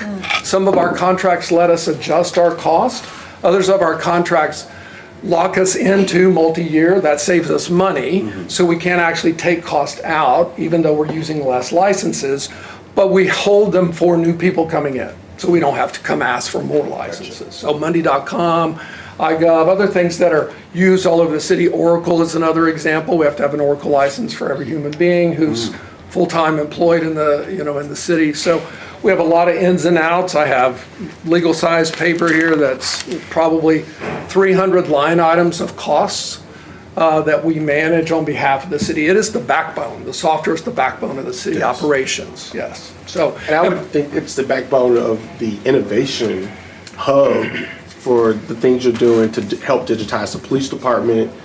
And I'm really interested in the dashboard access to community policing data that'll be available in the police cruisers now. Is that correct? yeah, I didn't know about the cruisers, but yes, we are going to have a Whatever you call it. dashboard, yes, a dashboard that's available for Gotcha. community policing. Yes, that's one of the, and by the way, I would just like to have a little aside and say thank you to the council for your investment in DTS last year. Part of what I'm able to talk to you about now is what we've been able to do by beefing up our staff. And we've done that very well. Just to pick up on conversations previously, we have only, out of the 25 net positions you gave us, we have 5 unfilled. Okay. Okay, so we went after that really aggressively. And those 5 were a challenge for us to just kind of find a fit. The environment, the hiring environment was very good to us. We had a lot of general layoffs in various other tech companies, and that inured to our benefit because we had people looking for jobs that wouldn't normally be looking for jobs. And I will say our benefits and our work-life balance, as has been mentioned earlier, was a real attraction. We had some people come to the city who were being paid twice more than they're now being paid at commercial entities. And if you want to just generally think about the costs in our department, 2x in a commercial environment versus what we're able to pay here is just kind of a good back of the napkin calculation. But we were able to attract people because we paid a little bit more. That's to talk to my overage, a little bit more than we were budgeted, because I really felt like you made that investment. We need to get the right people in here so we can do what we need to do. And some people wanted to come to work for a little bit better work-life balance. Remember, they had global teams that, they were up at 2 and 3 in the morning here working remotely, and that is one of the advantages of the city of Chattanooga, but it also has its costs for human beings. So anyway, we've been back to what we were talking about. Yes, we have a number of activities, our AI and data area. We've had 17 new dashboards put up since you all made the investment in our team. That's because we have new technology that we've brought in, new capabilities, new team members with new skills. So that's one of the value areas, and certainly how we manage software and think about it is another. I would also say from an innovation perspective, we have a project management team. So every new piece of software that comes into the city, any department that's asking for a new piece of technology has to come through my project management office. And it's there that we have the opportunity to look throughout the 200 or 300 lines I mentioned to see if we have any other software that we're already using here that would cover 85, 90% of what someone might be looking for, so we can talk about trade-offs. Maybe they need that 5 or 10% more, and then that we can say, okay, that's worthwhile. But we're completely revamping that whole process from stem to stern as part of our innovation engine here. I'll pause for questions from Sure. council. Anybody have any questions? Is there another slide, Gerald, in this? I want to keep us moving. I do have a question about your AI position. Yes, That's sir. that's the last slide. They have one new position that's added. All the GIS positions live in DTS, but it's being funded by Stormwater. This position that's on the Yes. thing? Yes. Okay. It's technically in his budget, but it's being funded by Stormwater. We have a number of positions like that Gotcha. already. Councilwoman Hill. Thank you. Gerald, I appreciate some of the details in the executive summary. I was interested to understand about the digital transformation leadership that we invested in last year, but you've spoken to some of that already. The two things I wanted to ask about, number one is the cyber resilience.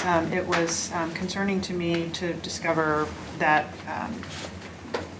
despite what was said in the risk presentation, Mandy was able to clarify that we do not in fact have any type of cybersecurity insurance at this point. So the work that you all do is that much more imperative, and the training. Are you working with risk to help them identify what kind of insurance we need to have? Yes, ma'am, we are. Yes, my team has the application right now. and we are filling it out. Brian Hoffman, who's my Director for Infrastructure, Security, and Camera Operations, has the responsibility to do that. Brian came to us from Hamilton County 911. He was one of the individuals we were able to attract over. And so he's going to fill out that application. We'll return it to Risk, and then Risk will shop it for, through their broker for quotes, right? And then Risk will look at that. We'll provide any input and feedback they want from a cybersecurity perspective, and then Risk and the mayor's office will make the decision about the insurance. Okay. Yeah. The I other, might also say too, Moccasin Bend is going Right. through the same Yes, they are. process. Yes. And just as a point for council, if you're not familiar, we also provide the underlying cybersecurity platform for Moccasin Bend. My team does. yes. So the other question I have, your budget overview language was interesting.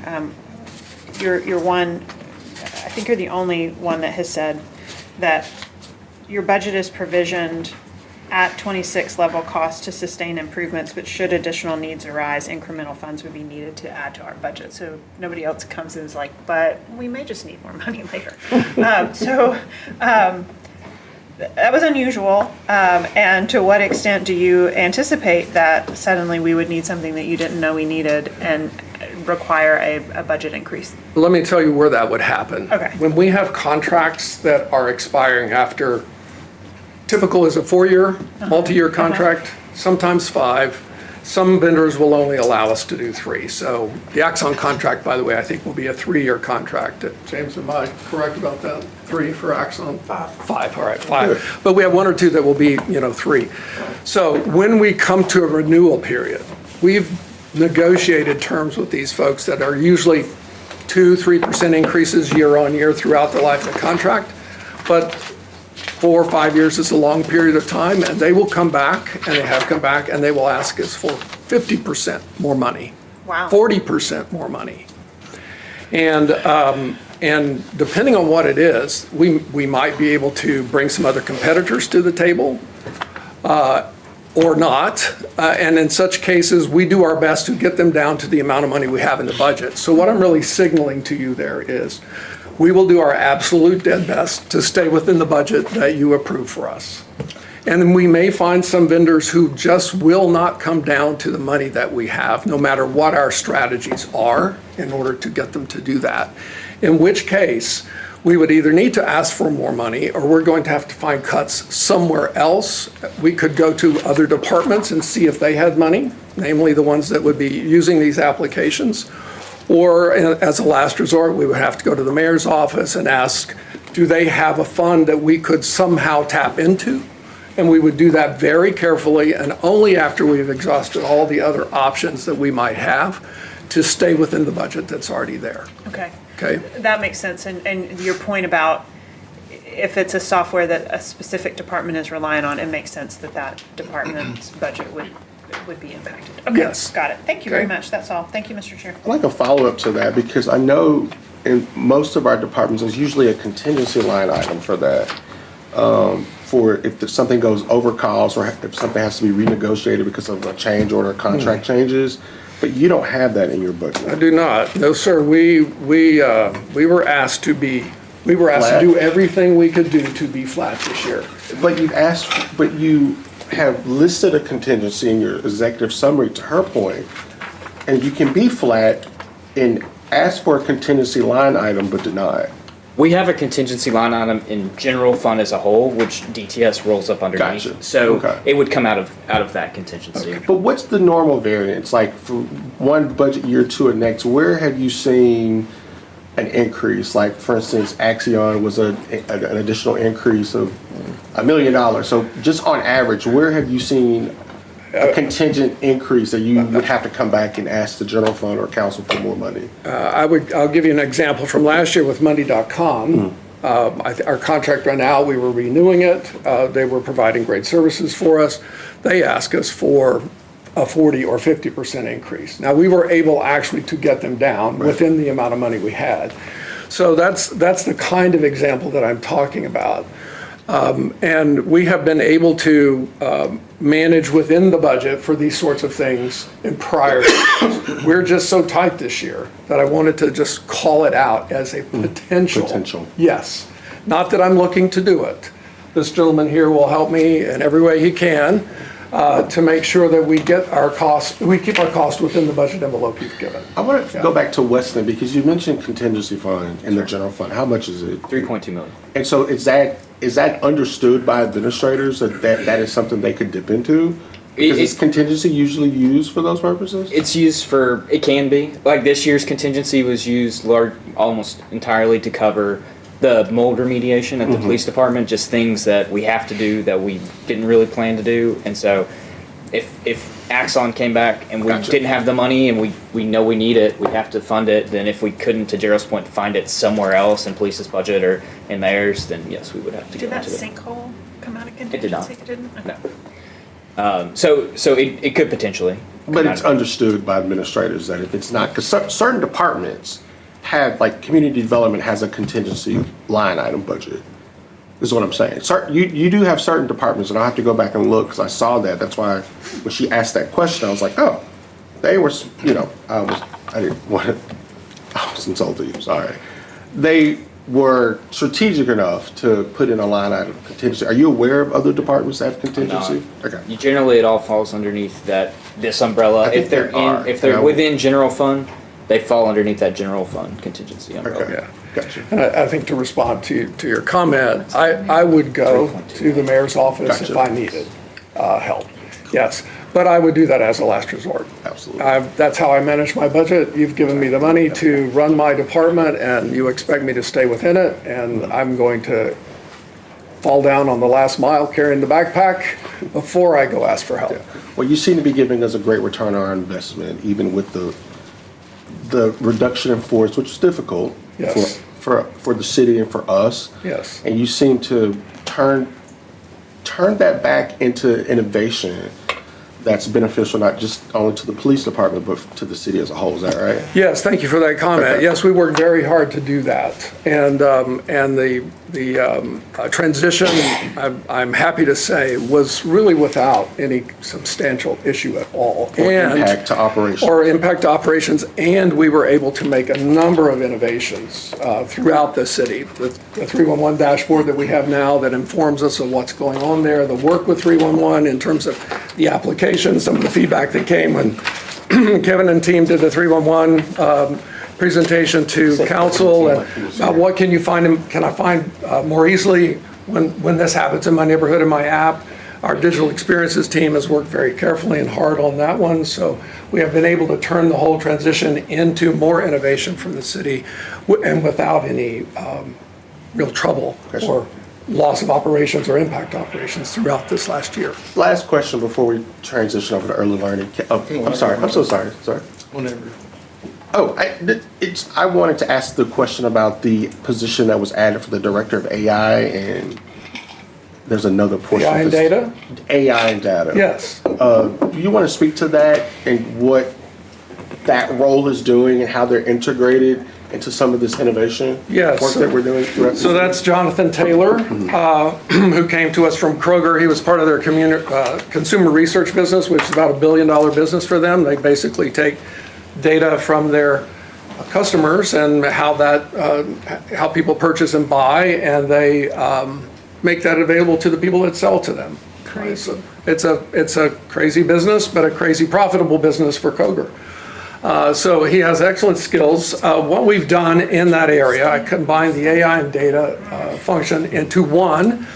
And the truth about AI, whether it's unstructured data like this information here, that's what's unstructured, or structured like what you would find in a spreadsheet in a database, it all has to be good data. And it all has to be annotated and tagged and understood, and it needs to be accessible for AI to use it. So we have taken a system that was 10 years old and replaced it with a modern system. We're leveraging our strategic partnership with Google. We're using their platform called BigQuery, and this is their big database that handles unstructured and structured data for their company. They operate their company on it. And we have used some Google tools as well for analytics and visualization to be able to provide the dashboards that we have now. And so Jonathan spent the first 9 months transitioning from what we had to what, to where we are now, and it's a significant level of effort to do that well. And also worked with Brendan Cleary, my GIS manager, to stand up the new budget site that we have and the new open data site. So when we moved from that 10-year-old system that housed both the data and the site for open data, we made the transition to BigQuery and then also to our GIS platform that now hosts that site. So they've worked together on that. We've also been focused on some pilots for AI. We worked on a pilot in constituent services to try to help that team take all this kind of email, phone messages, money.com feedback from you all, and sort of get that together in a way that they could see what I call signal and noise. So there's a lot of information that flows, and this is one of the challenges we all have about, you can whack-a-mole by attending to every single problem that comes to you. Each of you appreciate that idea. Or you can try to get a sense of what's the bigger problem that's going on across my constituency, across the city, and then try to put some resource behind that. That was the intention of that position. Of that particular innovation. He's also focusing on adoption of our AI investment across the city. Awesome. All right, thank you, Chairman Henderson. So this is not really a budget question, but I called you Friday, we've installed the smart light technology there on Browns Ferry or Cummins Highway, and I think down Broad Street as well. Yes, sir. But I had to call to say we've got congestion. Yes, sir. And I think you made some changes and within an hour or so, it helped and it cleared up. We did. Is that something we're gonna have to call every time No, sir. to clear up? No, sir. So one of the other investments that you all gave us in the budget amendment was some capital money for a transportation management center. So that is over on the third floor of the City Hall Annex. And we have now a manager hired and we've made an offer for a lead position operator to run that. And we're in the final stages of procuring the software that would make all this possible, we will have a team there who will be watching around the city.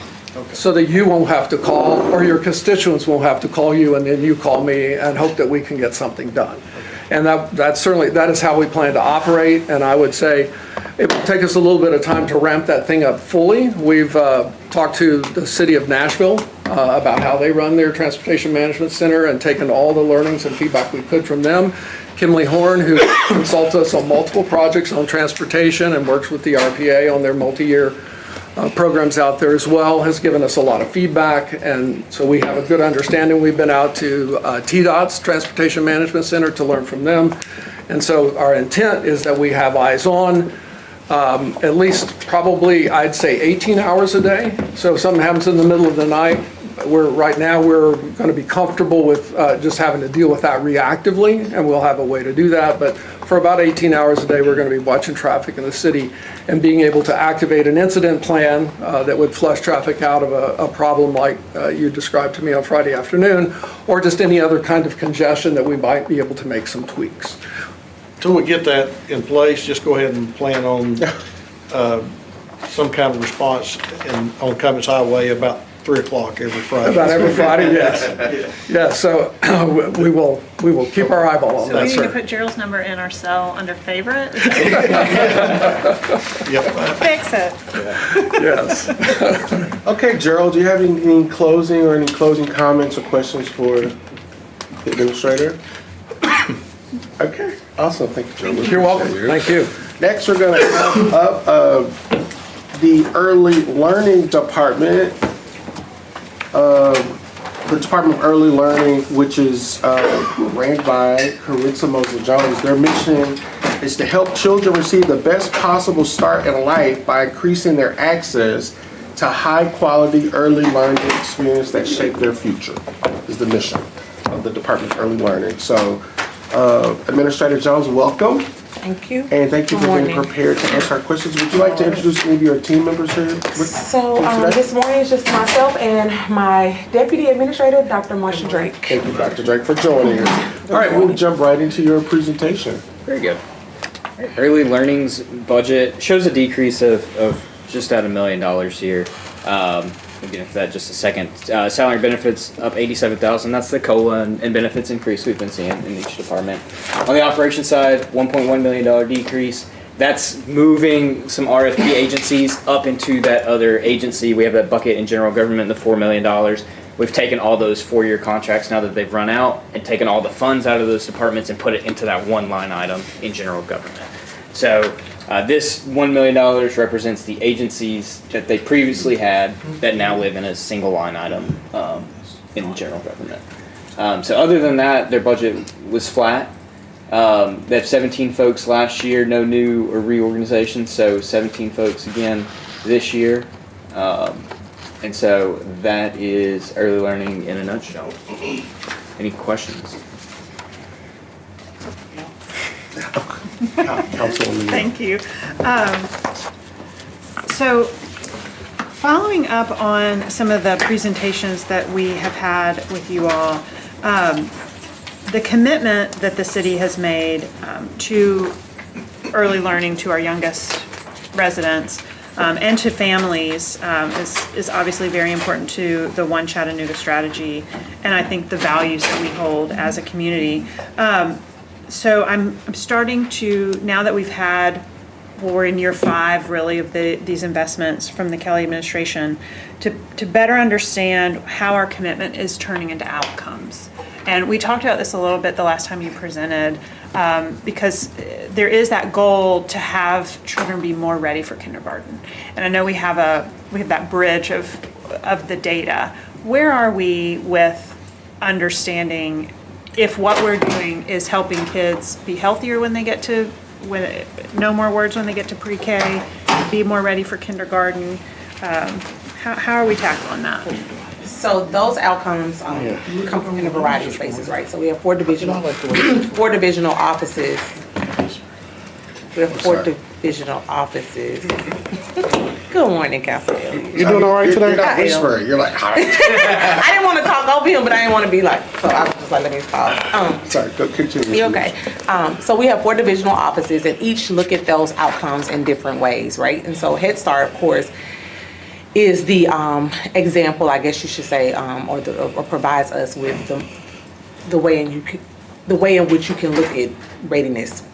Most generally, and they have set guidelines in which they do that, and that data is always available. So depending on what, I would say this, depending on what you want to know, we can pull that report together. Most recently, I did have, as of last week actually, did have the staff to come to provide me with their latest impact reports. So they do have impact reports as we were preparing for the release of our acceptance into the newest NLC cohort that talked about the pathways, right? And so we wanted to make sure that we were able to speak directly to some of those things. So it just depends on what you're wanting. So I will say that, but each divisional office is looking at that differently. And we have, of course, the newest body of work, which is the Parent Family Community Engagement Directorship, which will have the specialists under that position. And she's looking at how Basics plays a part, Basics Chattanooga plays a part into that, and other initiatives that we do in the prenatal to 3 space. So it just depends on what you want, but I can get that information to you.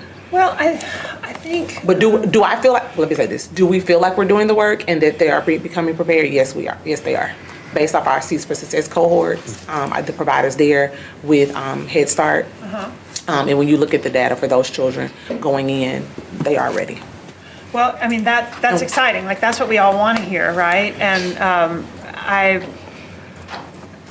know that through this department, the city does a lot to get in front of families, to be at the health fairs, to get Chattanooga Basics out in front. And obviously, there's an immediate economic benefit to having families have access to 1,000 secure childcare seats, right? Like, it's clear. But then the really manifesting that improvement of life based on being more ready for school and being prepared for school success. Acknowledging that you have these 4 different lenses of looking at it through, I'll be excited when we get to a point where you can say, and we're working. Here's the one. Yeah, so I'm just excited for when that happens. We're working on that, and we have clearly partners that do that work as well, right? And so We partner with Chamberlain, we partner with Signal Centers, we partner with Hamilton County Schools, we're a part of Early Matters and the Bright Start Coalition. I mean, there's so many pieces there, and what that looks like, and I'll be perfectly honest with you, what that looks like would be a case scenario, right? It's like, it's not just, oh, this is what it looks like to be kindergarten ready, because every child is going to be kindergarten ready in a different way. Because I could say kindergarten ready means you come from a two-parent household, you have X amount of money in income, you live in this kind of house, in this side of that. That's what I could say, right? You follow me here? But that could not be the case, because you could have all of that and not be ready for kindergarten. So we look at, through Early Matters, there is a scope of kindergarten readiness where it looks like, can they count to 20? Yeah, that'd be Can more they what I'd use be scissors? thinking, yeah. Can they identify these colors? Can they can they identify these shapes? All those things. How are they social, with their social skills? How do they interact? Do they play alone? Do they play together? I don't want to get into reading, but just like, are they reading? Because if they're reading it prior to kindergarten, I mean, clearly there's some advancement there, right? So there's just all these various buckets there, but we do use that tool as well. Coming up on next week, next Saturday it is, right? Yes. May 30th, there is a day in kindergarten festival that's coming up at Archer Knob Elementary School, in which the Office of Early Learning is going through each step of what it looks like to be kindergarten ready, based off of what we utilize from Early Matters and what the community through Early Matters, the coalition, has decided is what we feel like deems them as ready to enter, being able to do these things. And a lot of those things do align to what they do at Head Start, but they will be able to go from station to station and completing like a bingo card. So like, can your child do, I mean, I can do this, I can do this, I can do this, as they get all the way through. They'll be actually able to go through the classrooms and see what that looks like, have the experience of what the lunch line looks, all those things. So those are pieces too to getting you kindergarten ready, because you can be academically kindergarten ready and not socially kindergarten ready. Right, but I mean, but we know that we have a huge number of young children who Right. are not ready, right? And that's the Right. purpose of the Department of Early Learning. in Right, many and us regards, trying right? to do those, and making sure that we're exposing every child that we can to those efforts, and making sure that parents know that these resources are available, taking them to them, providing them spaces that they can come to us. Okay. One other question. On our agency allocation proposal right now, there is a proposal for an item at the Montessori Charter School. And my understanding is that it is kind of imploding. And I'd like to, not our commitment to them, but what is this $100,000 commitment to the Montessori Charter School about? So their proposal to us was that it would be to support pre-K seats. Okay. Did some investment, and I will say this, let me pull that up, because I did not think that was gonna be a ask today. Well, and per if we se. need to work on it. Yeah, we can work on the front side, but I separate, can like, tell just you, say because I did you'll- have, but it is towards pre-K seats, and they do have a pre-K program there. Did have an ask out to them, and I know that information was received back through our fiscal analyst as to how many seats does that amount support? How many seats, based off of what that amount supports, are actually city residents that actually live within the parameters of what Montessori supports, which would be, I believe it's District 8 residents, and some of our highest needs areas that would be, highest needs students that would be zoned for our schools that are in highest need as well, right? So I asked for a little more in-depth answers to see. So like, is $100,000 paying for 5 kids, or is it paying for 10 kids, or if it's paying for 100 kids, like what does that look like? And I do have that information, I just don't have it readily available to you pulled up, but I can get that to you. I'd be interested to understand, are they seats that wouldn't exist without that? It already the, I think, primary target market for that Montessori is the community around Chat Prep and CGLA, right? So it's serving that community, but it's been concerning to see comments and read in the paper about just that Montessori concept not necessarily coming to fruition. I mean, as a school board member, that sometimes charters, great ideas, but can't always happen. Does that investment make sense? If that school is floundering, does it help it not flounder? Does it? Are you asking because of the success of the Montessori school, is it advantageous for us to put a pre-K program there? No, so I think she's when asking when the I looked at the investment. list, I thought, this school is not living up to expectations. Why are we putting $100,000 in it? Yeah, Was okay. the note that I made Which, to myself. that $100,000 is for a pre. It's for It's pre-K. for pre-K seats, but not all of them. We don't fund the entire program. Correct. Right, Okay. right. So we need to better understand what that investment Or is. the rationale of Yeah, that because- investment? Yeah, because Okay. pre-K seats are valuable anywhere they are. But is that school doing what it says it's doing, you know? Because I think the thought also would be that those children might matriculate into that school. Well, yeah, typically, I think, from my understanding, when you apply to that school, those kids then they apply into the lottery. I hate to say lottery, but the process Yeah. for kindergarten. But they do support this, I know they support, I should say preference. When you look at the application, it says preference is given to students that reside in that neighborhood, which would be, in the neighborhood surrounding that, and then anyone who is a sibling to a child that is a student currently in Montessori Highland Park, or CGLA, or Chat Prep. That makes perfect sense. I want to yield to some more Thank you. questions. Councilman Harvey. Thank you, Chairman Clark. My understanding is early learning is nearly completely funded by a federal grant. And then, so I guess my question is, what, if any, is the city's portion of funding early learning? That's probably a Weston question. Our portion of funding early learning is $2.3 million. Is that's in addition to the federal grant? Yeah. Okay, Yes, the federal grant is not included in the okay, cost. gotcha, okay, The federal grant only supports, well, we have two different federal grants. yes. The main grant that you're talking about as it relates to early learning education, that would be the Head Start grant. And in that grant, well, in that body of work, we have the main grant, the CH grant, and then the HP grant. Okay, And that's about a $12.8 million, $12.5, I Yeah. think it is, million. That is their grant in its entirety to support Head Start and early Head Start programming. Of course, the city does supplement, you all supplement, support there for income, for the staff. And then the foster grandparent program has a grant as well, and that provides, the budget for expenditures for the foster grandparent program. And everything else, the other, two offices in administration and parent and family community engagement are funded in the general fund. gotcha, okay. All right, that's all, thank you. Okay, thank you, Councilman Harvey. Any other questions? I have two questions, Ms. Jones. And the first question is a budgetary question as it relates to capacity expansion of Head Start operating hours. I know that all of the administrators submitted a flat budget with not a lot of increase to programming, and we've seen an agency shift to yours in youth development of $1 million, but what is the strategic trajectory to come alongside some of our other partners that are providing Head Start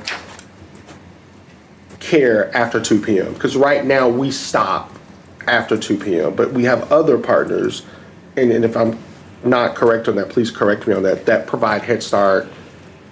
They supplement their funding to provide Head Start services after 2 p.m. for their parents and family, but the city does not. So our city main sites, Avondale, Cedar Hill, Daisy, and Hope City, soon to be James A. Henry, those sites run strictly 7:30 to 2:30. We have collaboration sites and or partnerships. So example, Chambliss or Purpose Point. They provide childcare on their own in addition to our Head Start classes. Also with their programming, they provide what they call wraparound services before and after care. So they're able to children are able to start their days due to working parents and situations. They're able to start those days from 6 a.m. And end them by 6 p.m. Correct. That is something that Chambliss provides in its own entity. It is not funded by Head Start. That is something they provide out of their own budget Sure. and as people pay. And the same with Purpose Point. I guess the thing is, if we were to do that in our 4 main sites, we would have to have city funding for that because the grant does not afford us to be able to do So that. why is that not a priority from we talked about this last year, council, and it's, early learning, as we know, because it's kindergarten readiness. And we use this department as a community development function. They have a line item called Community Forward, but as we know, most of you who are working parents, your workday does not stop at 2:00.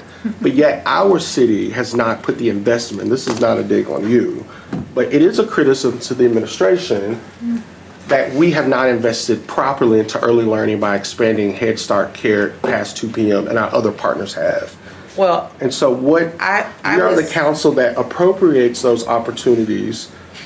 And I guess my question to you, where is the advocacy for that and the will from the administration to do that? And how can the council support you in that? So having been administrator here, in the 3 years I've been here, I do feel like there is will at the administrative level to support that.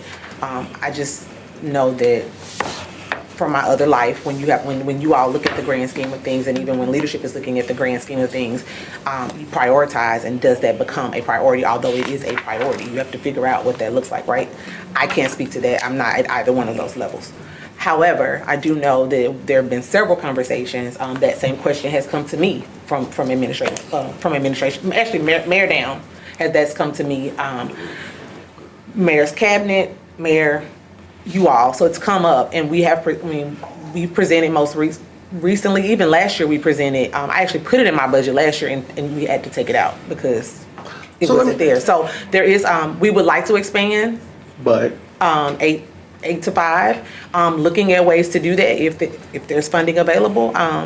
We do. And we do have, I was gonna say, I know that I presented a proposal and Weston and I talked about it, and I've talked about it with my direct reports, which are the chiefs, and up, and so. And we do have, in the sheet that Kevin sent with the agency allocation of that $4 million, there is money set aside within that bucket to pilot extended hours at the James A. Henry site. And it's around. And that was going to be my It's around $200,000. Yeah. And Chris, I think, It has the specifics on what that looks like.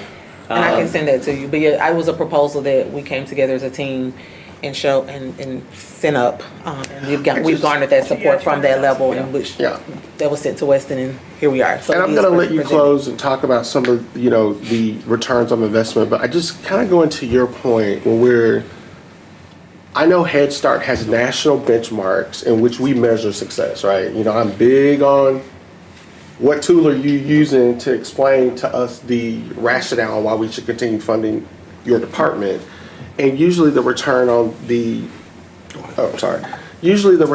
success for this department is how we measure kindergarten readiness, right?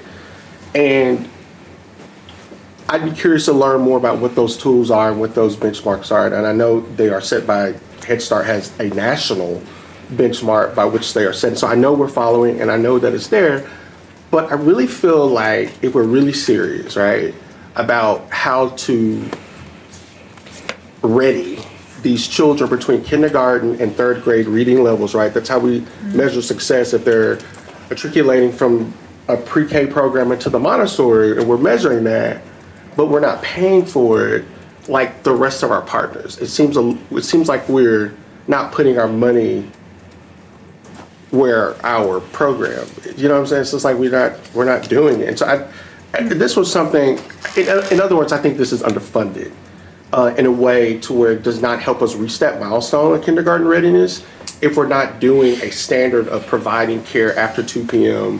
to allow those children to remain in that program for that extra curriculum that they're experiencing at our other partner sites while our parents are at work. And so I guess my request of Kevin or whoever is monitoring or taking notes on this, I'd like to know what the cost analysis would be. I know we're moving into James A. Henry, which I'm really, really excited about because that's going to be a very innovative site in how we start measuring kindergarten readiness by those expanded hours. And so I would be happy to see those outcomes. But we're doing it there, right? Right. What would be the cost analysis for us to replicate that? I can tell you that now. So if we did full option implementation for a scope of 6 full days of classrooms, 12 part-time teachers, 2 part-time floaters, that'd be a total of $330,000. For the year? Per site. Per site. This is starting at James A. Henry, full coverage of 6 classes. And that's until what time? And that would be start time of a full day of 8 to 5. So I think you'd mentioned 6, which does feel like it's a little bit more flexible.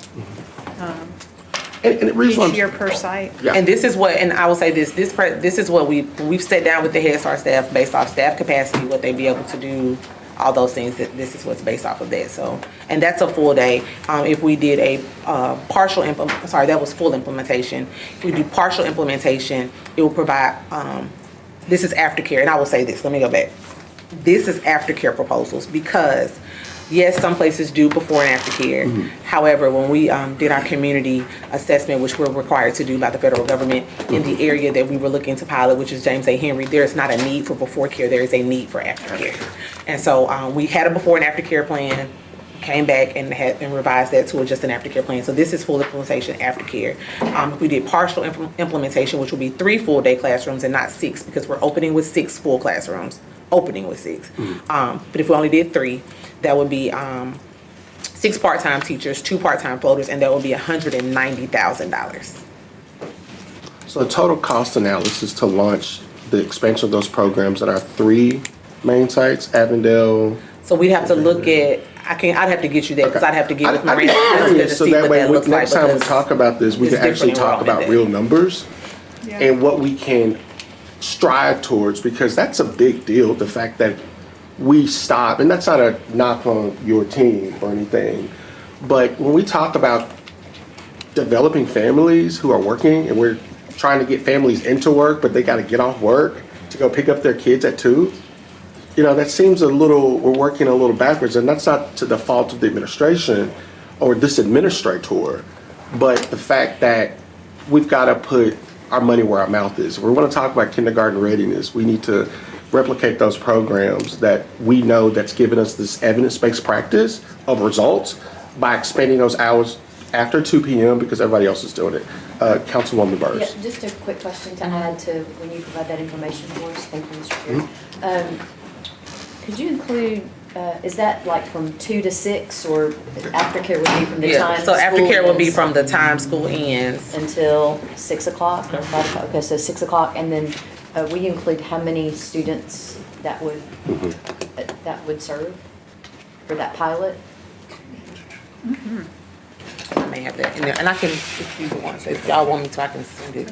And council, it is 11 a.m. for lunch, and I'll yield to Councilwoman Burrs. That's all, that was my only And question. Administrator Jones is going to get some of that, because I'm curious of what that cost analysis is, Weston, so that when we do talk about this, if not for this budget, but for next, that we could be like, oh, this is what we need to strive for, because that is a request from the community. Councilwoman. And I can tell you this, I'll yield for time. for the full Chairman implementation, Henderson, do you have anything? James A. Henry, No, that will be starting out. we'll with be 55 recessed till slots, so it'd be 11:30. 55 children. And then we'll pick up with I would like to see. Planning and zoning. You did it, all the main centers, what Okay, the cost and I'll would be. get that. I'll So get it. one center, and then to Yeah, do the because it would whole be different for each system. site. Administrator Jones, do you have anything in closing before we break for lunch? I do not. wanna Thank you say? for your time.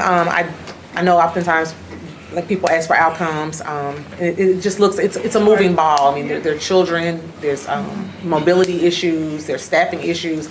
In our field, we have had a tremendous amount of staff retention, workforce development issues. I mean, given COVID and all the things. So it just, every second, every day looks different for us in our world. But they're touching people, making impressions. And children are leaving the spaces that we support and that are welcoming to our supports better than they. That's right. Well, thank you so much. You're doing amazing work. I'm so glad to be your colleague. Thank you. Council, we will break until 11:30, and at 11:30, we will pick up with Councilwoman Burrs, who will be chairing the Planning and Zoning budget hearing. Okay, thank you. Gosh, what you didn't know headed into it about the whole art.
On track. Hope everybody had a good lunch break.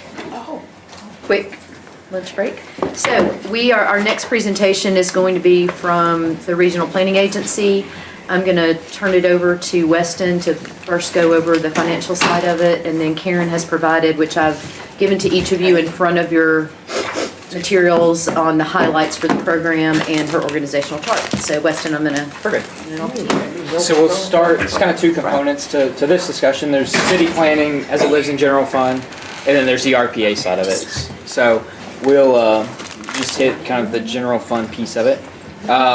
Their budget had a recommended decrease overall of $116,000. Most of it in operations, $142,000 decrease in operations, so reduction in consultant fees, and then some expenses that they're moving over to be covered by grant funds.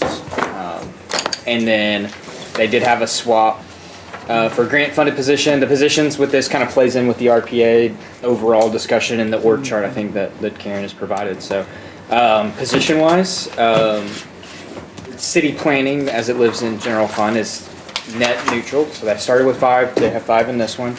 We did do some reorganization, some position swaps, and then a position change with losing the transportation designer and adding the principal planner. And then, Karen, I don't know if you want to be better just to go ahead and hit RPA real quick and then talk about just kind of overall. Then RPA, the RPA budget is not in the book. It kind of hits our budget as one line item as an appropriation to RPA. But we wanted to kind of just add a little color to it. So they do have a budget, and this is their budget. It shows a decrease of $767,000. If you remember, Hamilton County pulled their funding out of that. It's roughly $900,000 of funding that the RPA lost this year. And so there's just been a lot of moves, and Darren's filled you in some, and then Karen will kind of continue to fill in. But we've eliminated 4 positions and had $400,000 of reduction in operations, either things being covered by grants that we're able to move to the grant, or reduction in consulting, advertising, other operational decreases that Karen were really hard on with administration to kind of get this budget where it's at. The 4, again, we had the reorganization, so we saw those on the other slide. So those are just positions moving in and out between general fund and RPA. And then the 4 positions that were decreased, that were reduced, are right there. Important note, and I'm sure Karen will touch on this, and Darren did as well. No one was riffed. We didn't have any people lost their job because of this. I believe there was one employee that retired, and the rest of them we found spaces for in other places. So while we lost the positions, we didn't lose any bodies. And so with that, I will kind of turn it over to, well, I guess questions or Karen if she wants to add. Any questions, council members? Can we get a digital of this? Yes. And you all should have, this was put in a folder. This is the added slides that you should have in a folder. It should have been shared with you this morning. It was in that planning and zoning folder.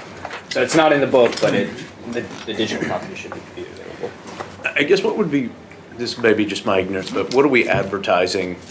That was, I think, one of the previous slides you had, Weston, I think was. Sure. It is. It's a relatively minor reduction. We advertise for legal notices for Planning Commission, and then we cover the cost of advertisement for a portion of City Council. And so that is that legal, primarily legal notices. Okay, so like public hearings and. Okay. And then we do we provide 20% of the cost of legal notices for MPO meetings. The rest is reimbursed by the federal government. Okay, gotcha. Good question. What other questions, council members, do you have of Weston before Karen moves into this supplemental sheet that I put in front of you? Okay, seeing no questions, Karen, if you want to go over the highlights of work program. Okay, and these are, I think I'll start by noting we have a lot of ongoing activities. As part of our kind of review with the loss of county funding, we started with what are our core services that we provide and build up from there. And so we might be a little bit closer to about 80 to 90% of staff resources are just kind of those ongoing responsibilities related to both the MPO and the Planning Commission, City Council, zoning and subdivision plating process. So highlight-wise, this is for the whole organization. Our org chart is on the back. I'll start by noting the MPO, which is the Chattanooga, County, North Georgia Metropolitan Planning Organization. We staff that organization, I think staffed it since 1977. And that has its own work program. So I put a link here, which I realize you won't be able to get until you get your digital copy. But the work program of the MPO is its own standalone item. There are, it's a 2-year program, but I put the link there and then just italicized the items that are related to the work of the MPO. And so this year, thinking about community planning and zoning, which is that implementation tool of the plan, moving Plan Chattanooga on towards adoption. We did a presentation at Planning Commission this past month. It's on Planning Commission's agenda for June for adoption. We already talked about having metrics coming out of that, and since Plan Chattanooga is a high-level policy document, we'll be looking for opportunities for refinement or a little bit extra attention if needed, and then outreach communication about that. So I'm thinking that is really going back to the neighborhoods, reminding them of Plan Chattanooga, reminding them, how to use the plan and be thinking about their neighborhoods. And so thinking about implementation, we're going to complete an update to the form-based code. This is something we've had on our agenda for a year, and so we've restarted that to do an update that, particularly thinking about the work of Plan Chattanooga and some of those changes in the downtown area. So that project scope, we are going to revise that project scope and can share that with you.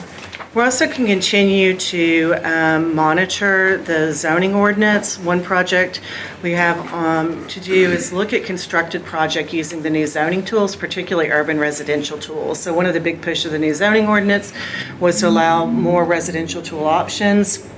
I think we need to go out and take a look at them and think about the zone and the tools, and are they providing the housing and the compatibility based on what we're thinking they were.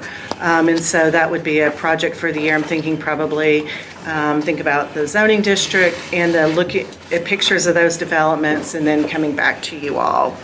We are going to do the MPO work last. Continue to work with reconnecting communities. The cities has obviously a foot in that grant, and we're the neighborhood implementing entity. And so one of the planners is working as the Choice Neighborhoods kind of grant coordinator, neighborhood coordinator for that role. We also want to set up a socioeconomic, we're calling it, I put land use dashboard, that might not quite be the right term, but just to provide more information and track changes going on in Chattanooga. There's probably an overlap with the metrics. That's kind of so that's one that we're going to need to refine a little bit more.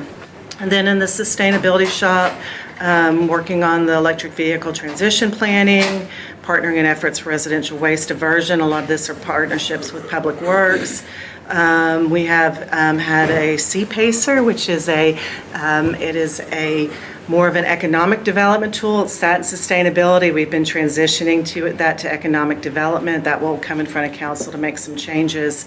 But finish that transition, and then also we are developing an outreach kind of communication programs regarding sustainability and stewardship, but at a local level.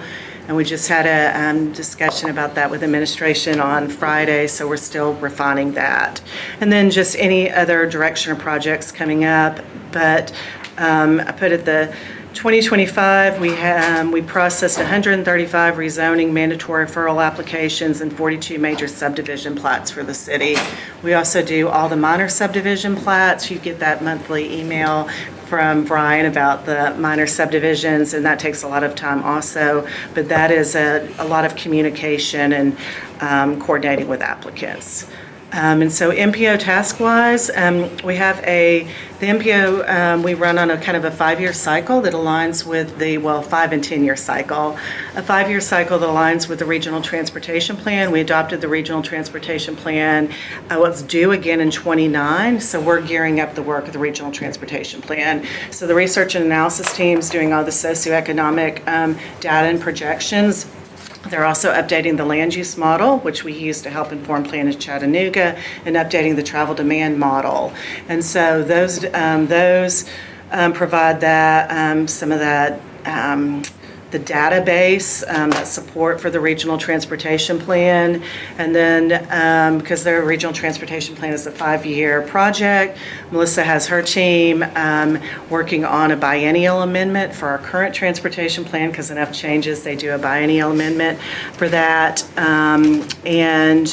We'll start the new work program for the MPO. We'll kick off probably, it's usually like December or January. We'll kick that off because it takes about 8 months to get through the adoption program for that work document. So I'm happy to answer any questions. I can always provide more detail on any of these if anyone's interested. And whatever information you might like. Councilwoman Hill. Yeah, I wanted to say thank you, Karen, for your leadership through this reorg. I know that had to have been a difficult thing. And actually, I would appreciate a digital of this, but the overlap with the executive summary that's in the budget book is, immensely helpful. I see that this is almost like the short form of the long form that you've already provided here that we've had the opportunity to study. So I was very interested in this because it just helped me better understand some of the bigger picture planning things. I think the one thing that really stood out that I wanted to point out was about the Office of Sustainability. And you make a point that the office seeks to amplify, not duplicate, existing city-led sustainability outreach efforts such as Rain Smart, National Park City, Chattanooga Tree Project, et cetera. I think it's wise to be looking to amplify, not duplicate. Yes. And I was pleased to hear with Public Works the way that they're kind of stacking on some things with that. Just to be, people can only pay attention to so many programs, right? So if we double down and all focus on promoting some of the same ones, I think we're going to get more traction and better benefit to the people. So thanks for what you're doing. Oh, and also the idea of consideration to existing nonprofit-led programs that you all can come alongside and be supportive of without recreating the wheel within RPA. And Madison Rawlings is the Director of Sustainability, and she's done a great job of kind of transitioning from, it was very heavy in grants, and then 2025 came along, and so shifting to still provide kind of that value, but with a different focus. And so she's been a good creative thinker about how to do that. That's wonderful. Thank you. Government cannot be all things to all people. So that's all, Madam Chair. Thank you. What other questions, council members?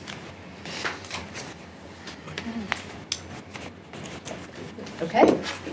If you all have nothing else, I think we're good.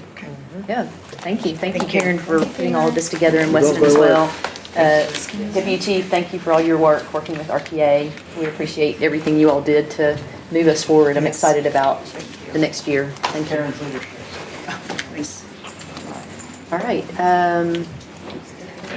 Is it time? It is, and we are efforting to get them. We're way ahead of schedule, so we're going to call them. So we may just need a quick break to get them down. Okay. Let me go make sure. I had them at 12, moved up from 12:30, so let's see if I can't move that up even quicker. Okay. Give me a second. Sounds like we're going to have a quick break. Yes, quick break. Economic development. Okay, yeah. I had it fixed, and then when we had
Okay. So now we're happy to welcome Richard Beeland, who is the Administrator of Economic Development, to Ward McQuestion to present and answer questions about the Economic Development proposed budget.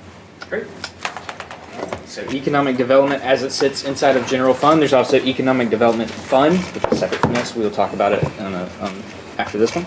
But this is as it lives inside of general fund. So their budget overall recommended decrease of $117,000. It's relatively flat at that level, but lots of ins and outs in between. So they are adding 1.3 million in salaries and benefits. It is an increase of 9 positions, but really it's just moving, as we've talked previously, a handful from the mayor's office and a handful from parks, and then the COLA and benefits changes as well. Operations was down 1.4 million. Really all of that decrease and then some is moving out RFP agencies, those 4-year contracts that expired now live in the single line item in general government, so we decreased their budget related to those. That was 1.7 million, and then the operations piece of the arts, culture, and creative economy group coming into their budget. So their budget was flat, other than those kind of weird, all those folks moving in, and then the RFPs coming out. Then their budget started last year was 31 positions. We've added 10 positions. 9 of them were just as reorgs from the other departments. They're listed there. And then we have 1 net new position of a special housing programs manager that is 50% grant funded. I will pause there real quick for any questions or conversation on their operations. Can you go back to the other slide? Yeah. Council, do you have any questions? Councilman Elliott, or Vice Chairman Elliott, and then followed by Councilman Dolly. Thank you, Madam Chair. Richard, what does the new special housing position do? The Special Housing Programs Manager Yes, sir. will manage the down payment assistance program and the other programs that are within housing in the city. Okay. Okay. That's all. Thank you, Madam Chair. And I'll just add too, that they're 50% grant funded. They'll also be working on part of this Community Development Block Grant funds that the city receives, is that they are already working on, and the other half of them will be doing these for the down payment assistance program. Okay, great. And other programs. Councilwoman Dolly. Oh, that's all right. Councilman Elliott, Vice Chair Okay. Elliott answered my Great. question. Anybody else right now? Okay, Richard, I'd like a little bit more clarification on that position, because when we spoke, Sharita said that there was already one person that was 50% grant funded that was doing that, and you all were requesting an additional 100. You were moving a position over at a cost of $125,000 to be a second person to do that. That's correct. So there will be 2, in this scenario, there will be 2 people doing this. That's correct. And the grant that they are being funded by is what? The position is the Community Development Block Grant money that we're receiving right now. So CDBG will be paying for 50% of each of them? No, 50% of one of them. The other will be fully general fund. Okay, so my understanding was we already had somebody that was 50% grant funded by CDBG. We do. That's it. And now we are adding a second one, Which is not grant funded. which is 100% That's right. funded by the general fund. Right. To the tune of $225,000. For both of them. For both of them. Got it. Okay, thank you.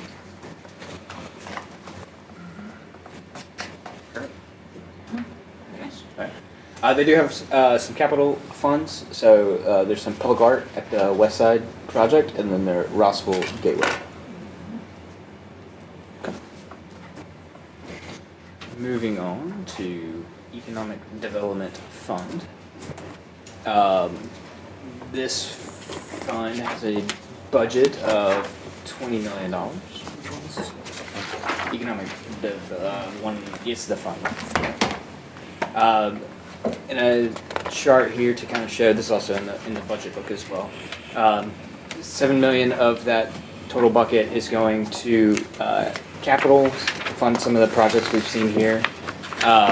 Then the agencies, again, we touched on those agencies last week, but they're enumerated here again.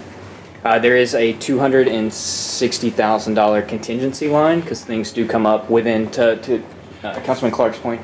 That was a question I asked you earlier, and you said you weren't sure if a contingency was in it. So some of the other funds do, but the departments within the general fund typically do Okay. not. Well, fund department, but we do contingencies. We do. It was what I was asking. Yes, so, sorry, yes. There is a contingency fund within this group, because things come up where it makes sense for us to step in. This allows us to have a little bit of flexibility in the economic development space. We pay some fees to the county for where they collect sales tax revenue and remit it to us, so they charge us an administrative fee on that. And then there is lease payment. It's debt on that goes over to the CDRC. That's for the convention center, the Chattanooga and DRC, and the parking garage. That's the $7 million? Yes. Is the HEB $2 million appropriation here, is that to support our commitment to the west side? That is for down payment. It's for homeowner and rental rehab. Homeowner rental rehab? Yes, $1 million each.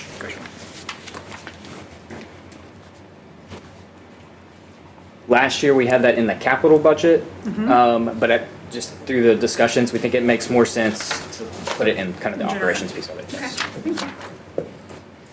Vice Chairman Elliott. Thank you, Madam Chair. This is not necessarily on this in particular, but you said something that sparked a question. Are there any parameters outside of course, like infrastructure projects that we have to follow when we're putting something in the capital budget versus the operational budget? It's typically based on kind of the size and duration of the project. There's a few things. We're working on kind of, one of the things when I stepped in, there was some gray, and I feel like in a little bit of that on what we were putting in capital versus, and so we're working with our capital team to sure up that policy of like very bright line, kind of this is what goes in capital versus operations. I'll be interested once you guys kind of get a better handle on it, and because I don't think it's a big deal. I think it just could just be educational opportunity for myself and whoever else is interested. No, I agree. And often capital are one-time expenses Yeah, as well, right? it is, and there are some things, to my point, this ended up in capital last year, and I think there's some guidelines we can put around. Commitment to making it. Yeah, and I think we're gonna true up that policy and kind of really put in there, hey, this is capital, this is operations, so we can kind of take that line. That works. Yeah. Okay. Thank you, Madam Chair. Okay. Right here. Councilman Clark. And I think I was head down on this computer when you said that the $7 million capital fund. Could you reiterate what that is again for me, please? So there are projects we've talked about in all the other departments, and part of the funding for those projects is coming out of this economic development. Gotcha. Yeah. And I thought that's what you said, but do you know specifically what those projects are in the capital? It is in the budget. I can pull it up. I'm just curious. I mean, does anybody else know? What was the question? It's in the projects that are funded with economic development. Right. So the specific question that I'm asking you or any other council members, does anybody else know? Okay, here it is. And so it starts here and it goes down a number of pages. So and this is the breakout of the $7 million in the economic development capital fund. That's correct. So this column right here shows the $7 million total.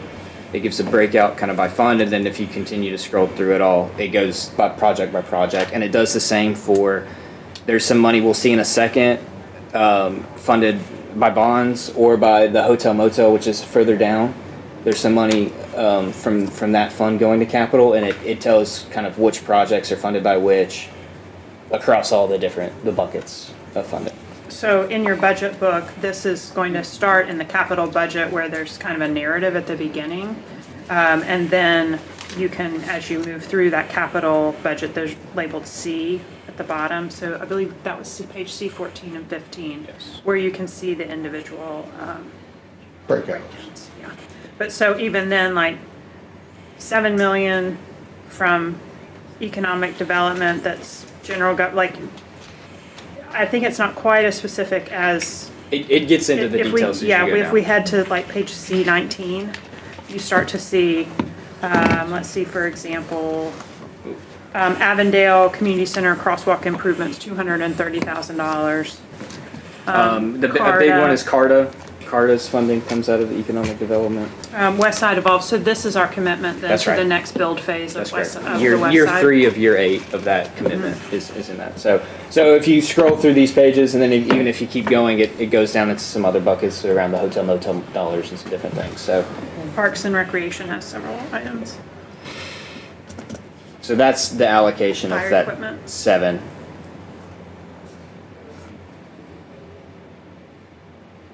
if that makes sense. That's a great question. Thank you. And I think, may I Yeah, follow up, please?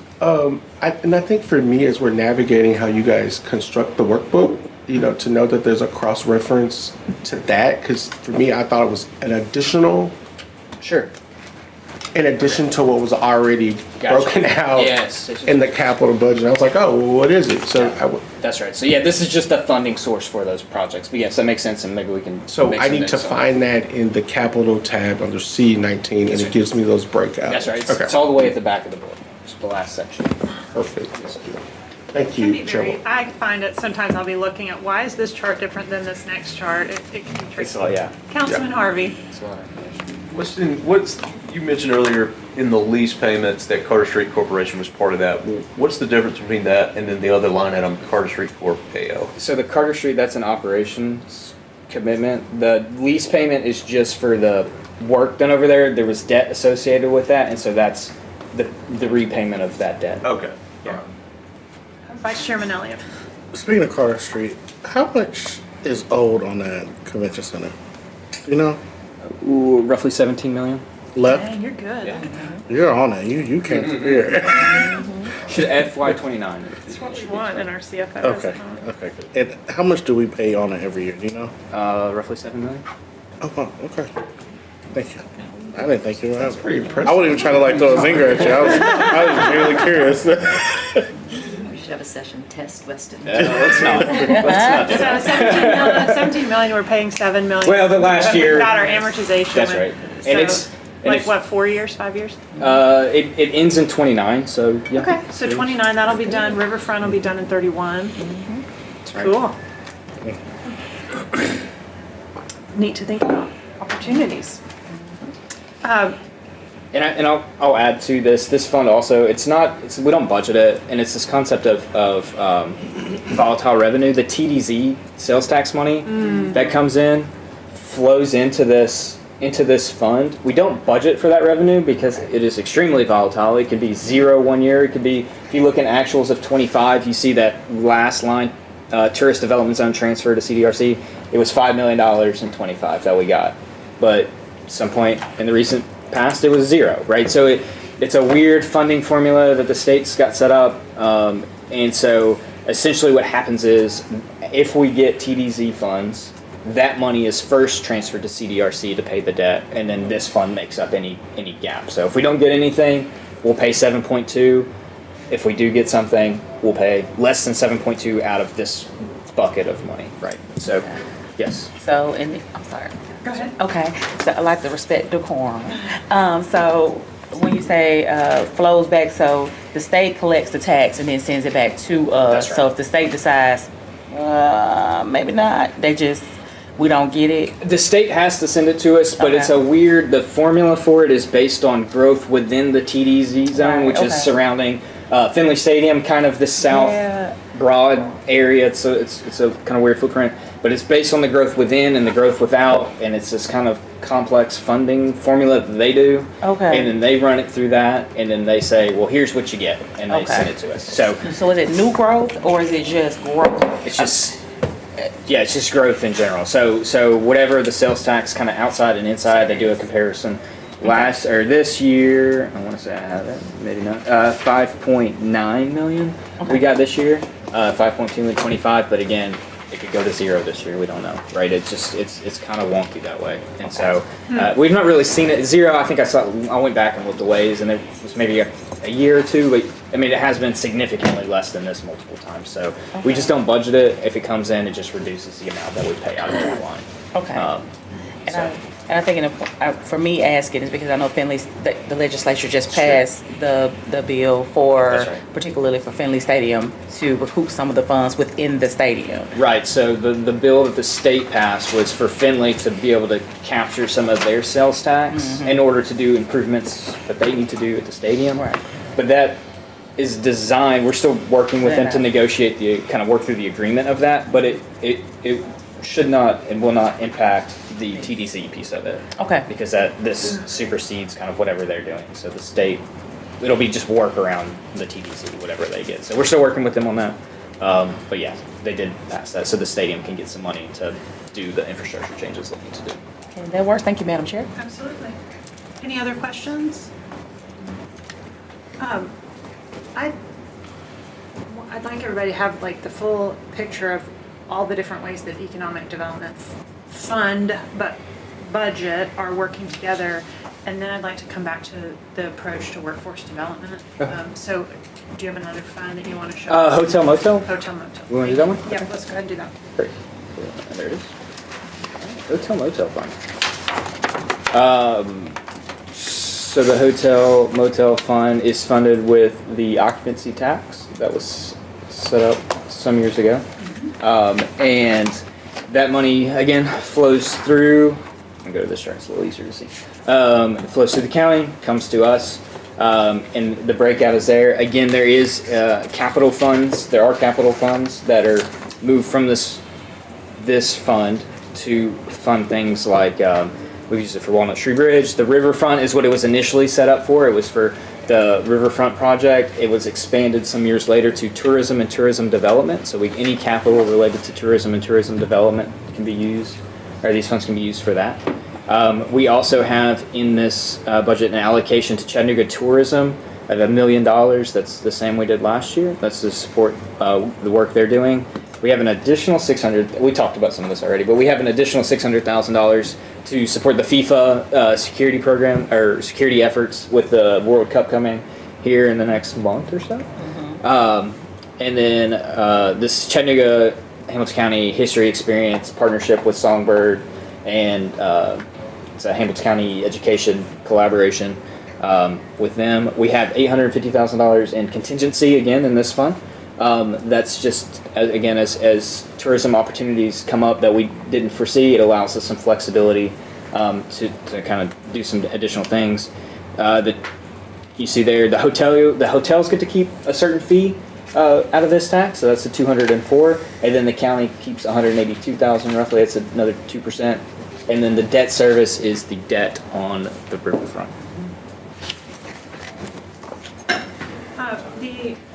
The narrative for this fund includes a $2 million transfer to HEB for affordable housing. Is that a because I'm not seeing it in the itemization. Is that a typo that we said it was coming out? It's actually coming out of the economic That must be, budget? yeah, that must have been dropped in the wrong. Development. Yeah, Okay. my apologies. Got it.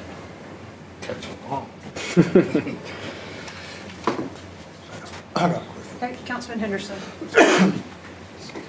The debt service question. Yes, sir. Is down 178,000.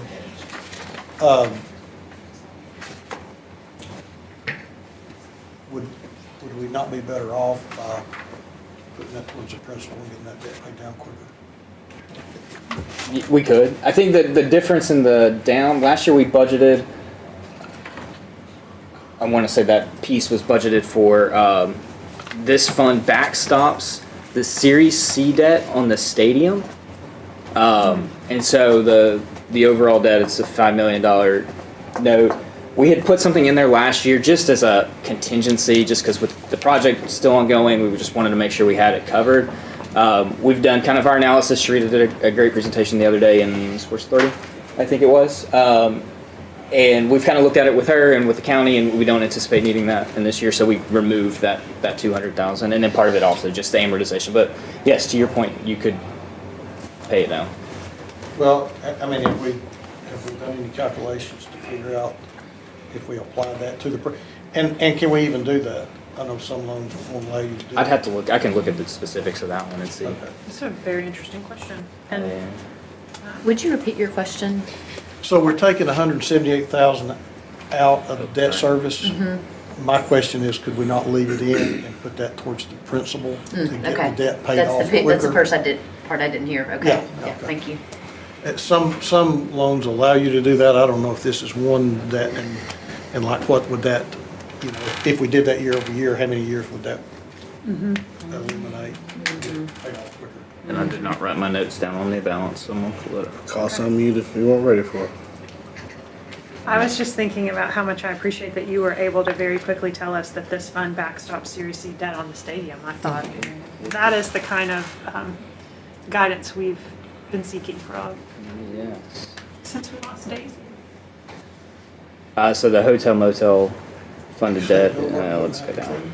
It's a, Oh, Goldberg, that's true, I forgot about him. so there's a Sorry, couple, Goldberg, if you're watching. couple different issuances, where it's been refunded kind of since the inception. The latest, I know it's hard to read, is 2031 is the latest maturity on that. And we've got 9.2 outstanding.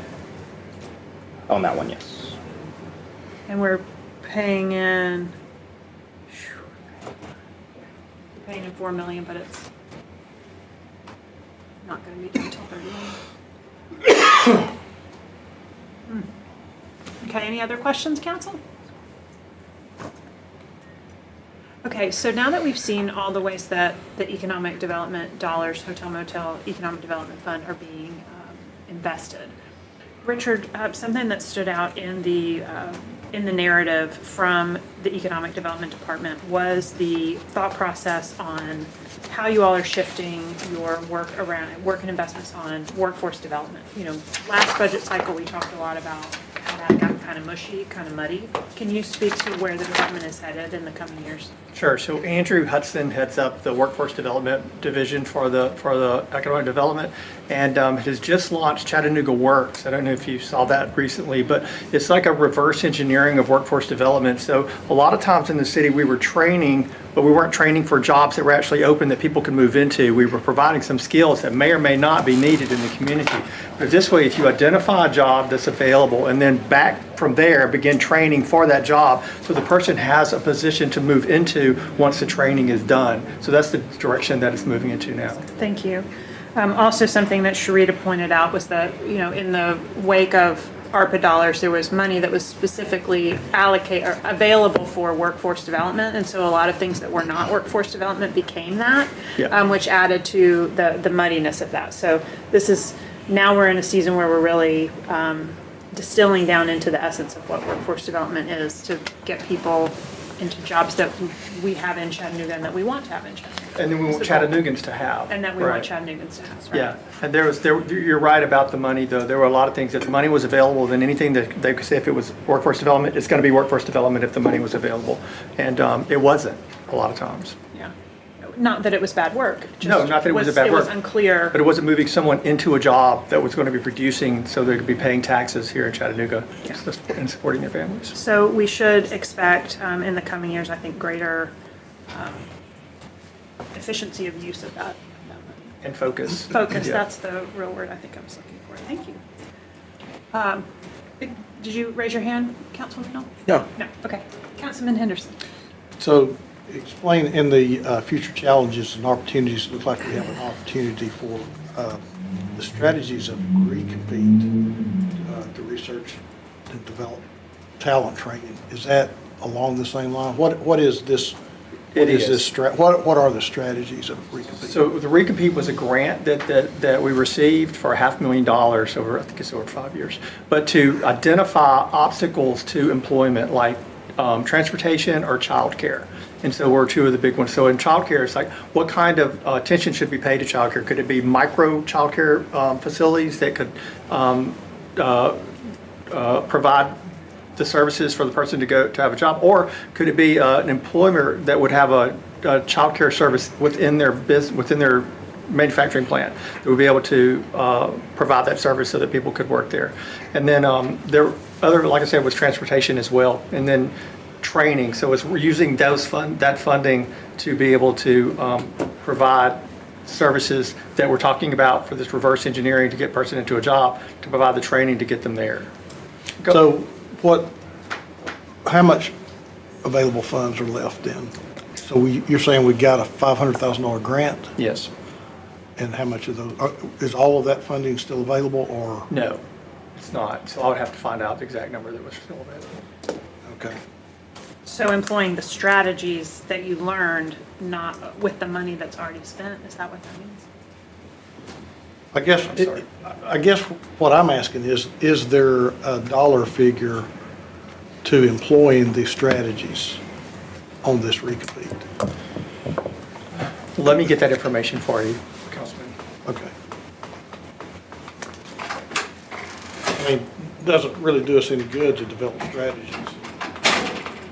I read that as taking the learning from that $500,000 grant and using it to inform work that we would do in the future. Because as I looked at these challenges and opportunities, some of them are pretty big.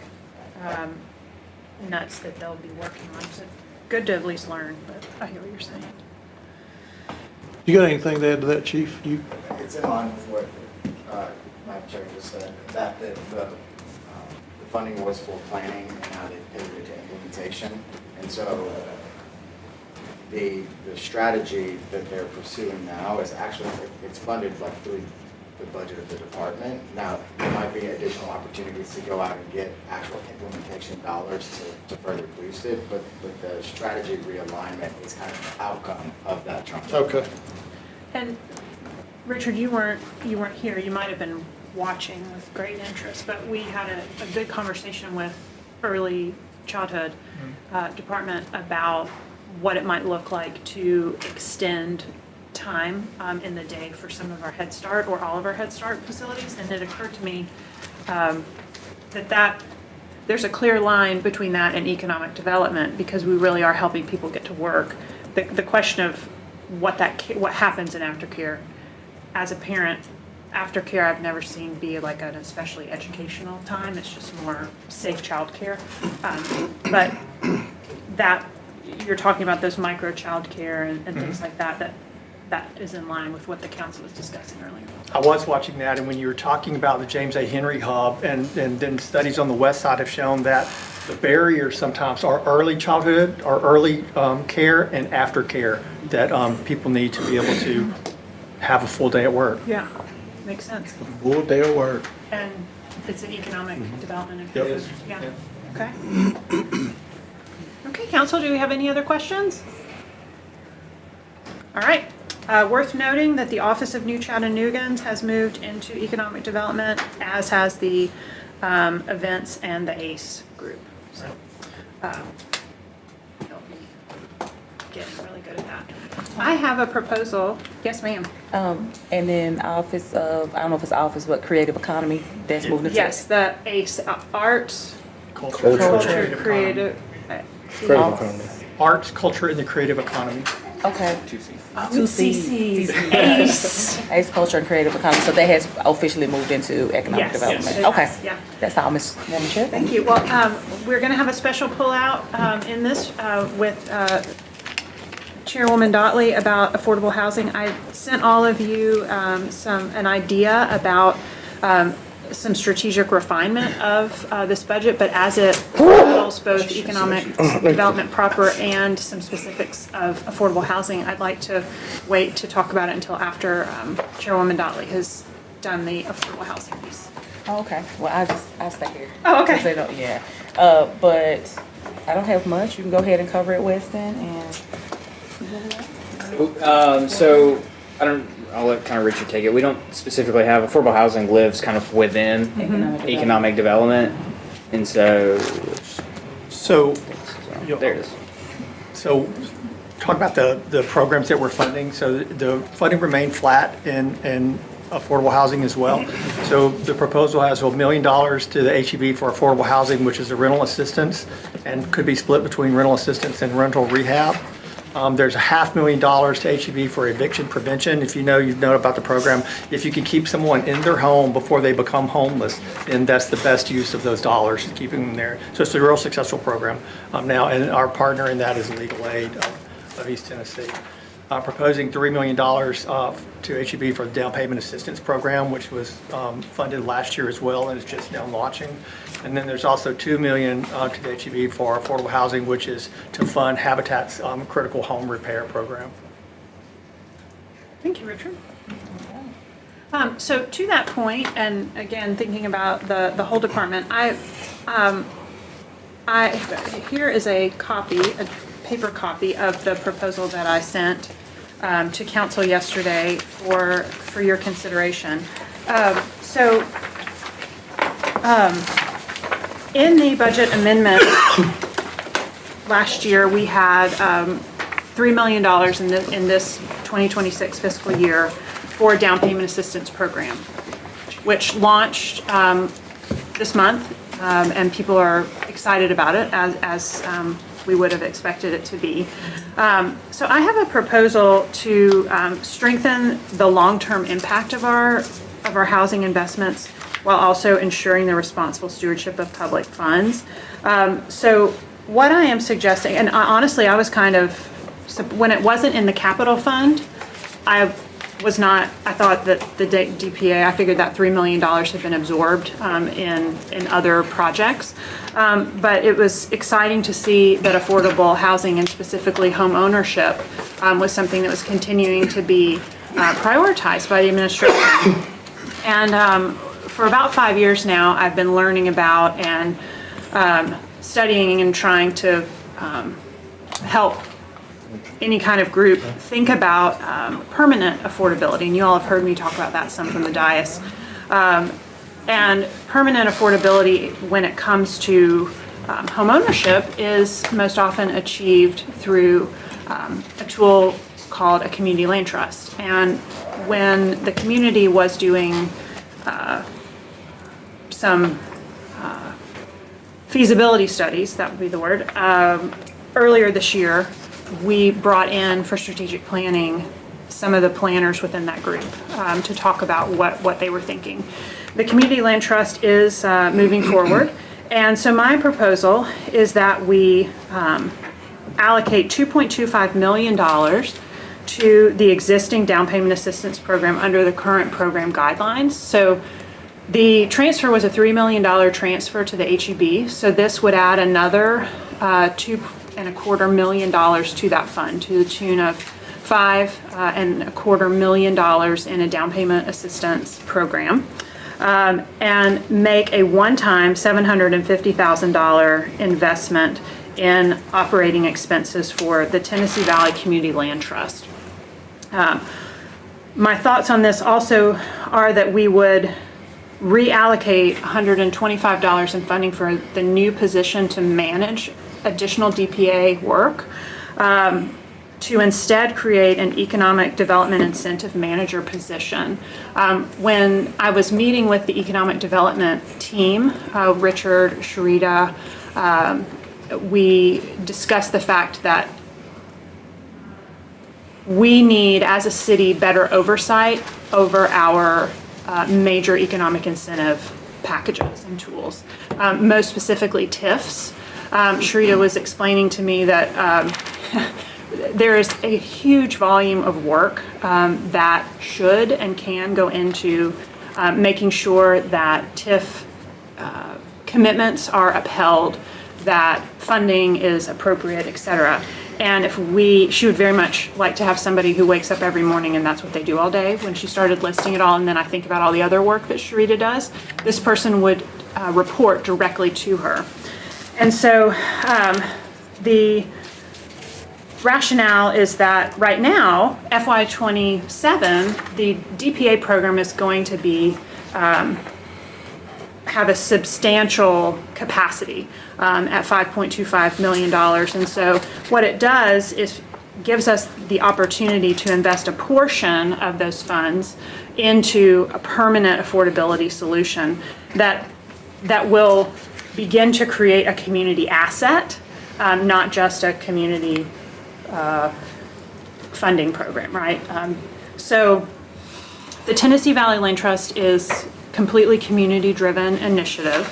And actually our esteemed vice chairman is on the founding board. And it's worth noting that the city housing department has actually twice applied for funding to start a community land trust and expected that to cost about $6 million. So knowing that we have community support for beginning this long-term investment strategy toward permanent generational affordability, I can see that $750,000 allocation would establish lasting tool for generational homeownership affordability, create permanent affordability rather than one-time depreciating subsidy assistance, preserve public investment in perpetuity through that subsidy recapture and appreciation sharing. So you know, the way that down payment assistance works in our current program, people can receive a down payment assistance 0% loan for $15,000, potentially qualify for an additional 6 from the state for a total of 21. But it's an agreement that that new homeowner can use that $15,000 until they sell the home, and then they return that $15,000 zero interest to the DPA, well, to the city of Chattanooga. I'm not sure if we have clarity, well, to the HEB, so perhaps it does get immediately pushed back into the fund, which is good. However, we all know that $15,000 today is going to be worth a lot less than it will be in 10 years. 7 years is often first-time home buyers' time in a home. That's getting a little bit longer now as home buyers are getting older, so we might expect to see that money come back into the program year 15 potentially. So what I see, in as much as it costs more money to buy asphalt, it's going to cost more money to buy houses. And if the city does want to continue to encourage and make home ownership possible in a time when that gap is getting bigger, to have a way to grow the value of that subsidy over time is going to give us longer term ROI for our community. So to that end, my thoughts about the 750 is that though this is a newly forming organization, I have been advised by the administration more than once that sometimes multi-year commitments can be challenging, right? So this would provide startup funds that would cover 3 years, more than cover, I think, because hopefully their costs will come down. The operating of the land trust, so making it clear that as a city council and as the administration, we want to see permanent generational affordability and wealth generation, equity growth in our community at a time when the DPA is very well funded, right, at $5.25 million. So that then we can move back into just focusing on the DPA moving forward. Seems like a really great deal when you think that the city was looking at $6 million to be able to get one started for $750. Also, I would add that I'm suggesting that we make the $750,000 allocation contingent upon the Tennessee Valley Community Land Trust securing double that amount in subsidy dollars, so that they raise $1.5 million to provide the subsidy for home building, or not home building, but home buying, excuse me, that is part of the land trust model. So I know you all have had this for a while. I've already talked about the piece about economic development oversight with the TIF agreement. So I would certainly appreciate your feedback on this and hopefully earn your support for this tweak. Yes, Vice Chairman Elliott. Thank you, Madam Chair. I just want to provide one bit of clarification. Okay. The seat that I'm serving on CLT is actually a council seat. So council will have permanent representation on the board in perpetuity. So I'm just the inaugural council person. So after that, one of you all will take over.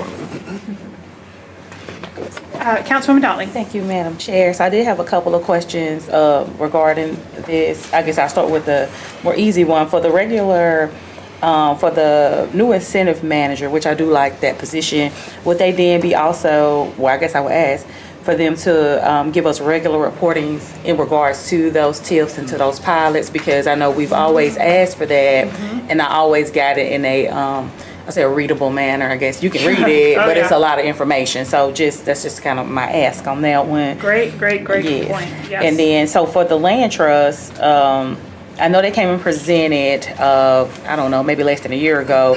At the time, they didn't have an ask. So, correct. And so I know we received a list of agencies, the agency proposed agency appropriations. So I guess what has changed? Did they go through that process? And then is the administration in support? Well, I guess clearly in support because they've already applied for those things. But what has changed from them coming? Because when they came, they said they didn't have an ask. And so what has changed? Right, yeah, great question. Thank you for that. So when they came, they were in a fact-finding, what is possible in our community? Is this something that our community is interested in? How might it work? Phase. And they came to, we invited them to come and talk to the council so that we would just be informed that this is conversation that's happening in our community. And I remember back when I was running for council for the first time 5 years ago, Caleb had done a big study, and they had identified different ways that a community land trust could be pursued. And so it's an ongoing conversation in the community at large. They did not have an ask then, and I will be completely frank, they did not come to me and ask me to ask for this. When I put together my budget list for District 2 requests, I included District 2 requests, I included citywide requests, and I included just thoughts that I had about how individual departments might deploy funds in strategic ways. And this was a city-wide request. I honestly was not expecting there to be $3 million for down payment assistance in our budget. When I didn't see it in capital, I thought it wasn't there. But what I'd actually asked for was if that $3 million is floating, let's use $3 million to fund the startup of a community land trust, because I personally just think it's that important for long-term preservation of Chattanooga for Chattanoogans. I mean, consider the rapid rate of housing costs, where 9 years ago, City Council was not sitting around a table talking about the fact that working families making 80 to 100% AMI couldn't afford homes. They could. We are in a changing landscape, and then we think how many homes have been purchased by corporate ownership. And a land trust to me is part of stewardship as a body of leaders to say, we want Chattanoogans to be able to own homes, and we know that we can't just afford to continually find more money in the general fund to make this happen over the next 20 years. So here's an opportunity. What I saw was an opportunity where we had $3 million from that amendment, plus real energy and formation of this land trust. And so that's how it happened. They didn't specifically come, but when I asked, okay, what's your operating cost for a year? And they estimated $250,000. And I thought, well, let's see if Mayor Kelly has 3 more budgets. What if we just do this in one, so that we don't have to feel like we're torn between down payment assistance or this other thing? Okay. Thank you so much, Madam Chair. And then I think one of the questions I asked when they came and they hadn't quite solidified what it was the equity model, the shared equity model because generational wealth is important and we want to make sure people have that. But when I think about the incomes of those who would potentially apply for a home within the community land trust, equity is going to be important to them because a lot of them may not have had the opportunity to establish that generational wealth. So at this juncture, do we know what the equity model would be for the land trust, the shared equity model? Council Vice Chairman Elliott, do you have any guidance on where the board stands on developing the resale formula? If I remember correctly, we talked about this some time ago, so just bear with me because I don't know all the details. We actually have a workshop going on right now, so today and tomorrow. I do know when a person looks to sell the land, it is in the deed that they can only sell it at a certain level of AMI. Right. And I believe, if I'm not mistaken, don't quote me on that. How about let's just leave it at that, because I don't want to misspeak on the next part. I'll look into it and get you as much information as I can by next week. All right, that works for me. And then my last question is, you mentioned that, in the proposal, it says, based on the current projections, once approximately 225 homes are placed into the model, what is the current plan to acquire that part? Because at the moment, they don't have any, it's just starting. So they don't have any, but what is the current plan, or what's the scope of that being placed into the to get to that level of how, because we know land is scarce in 100%. Chattanooga. Yep. So what is I guess the plan to do that? So in the conversations that I have been a part of, and again, I'm not on the board, and so we could get more information from them about projections on projects, but I know that there are already some trusts that have land in them that are interested in building housing, like for example, for teachers who work at Howard High School, for example. So potentially seeing multiple homes built in a single community that would enter into the trust at a single time. I think that's where I would expect, and what I've learned from working with Nicole is that you're often looking at volume, right? How do we get volume, not just one off, two off?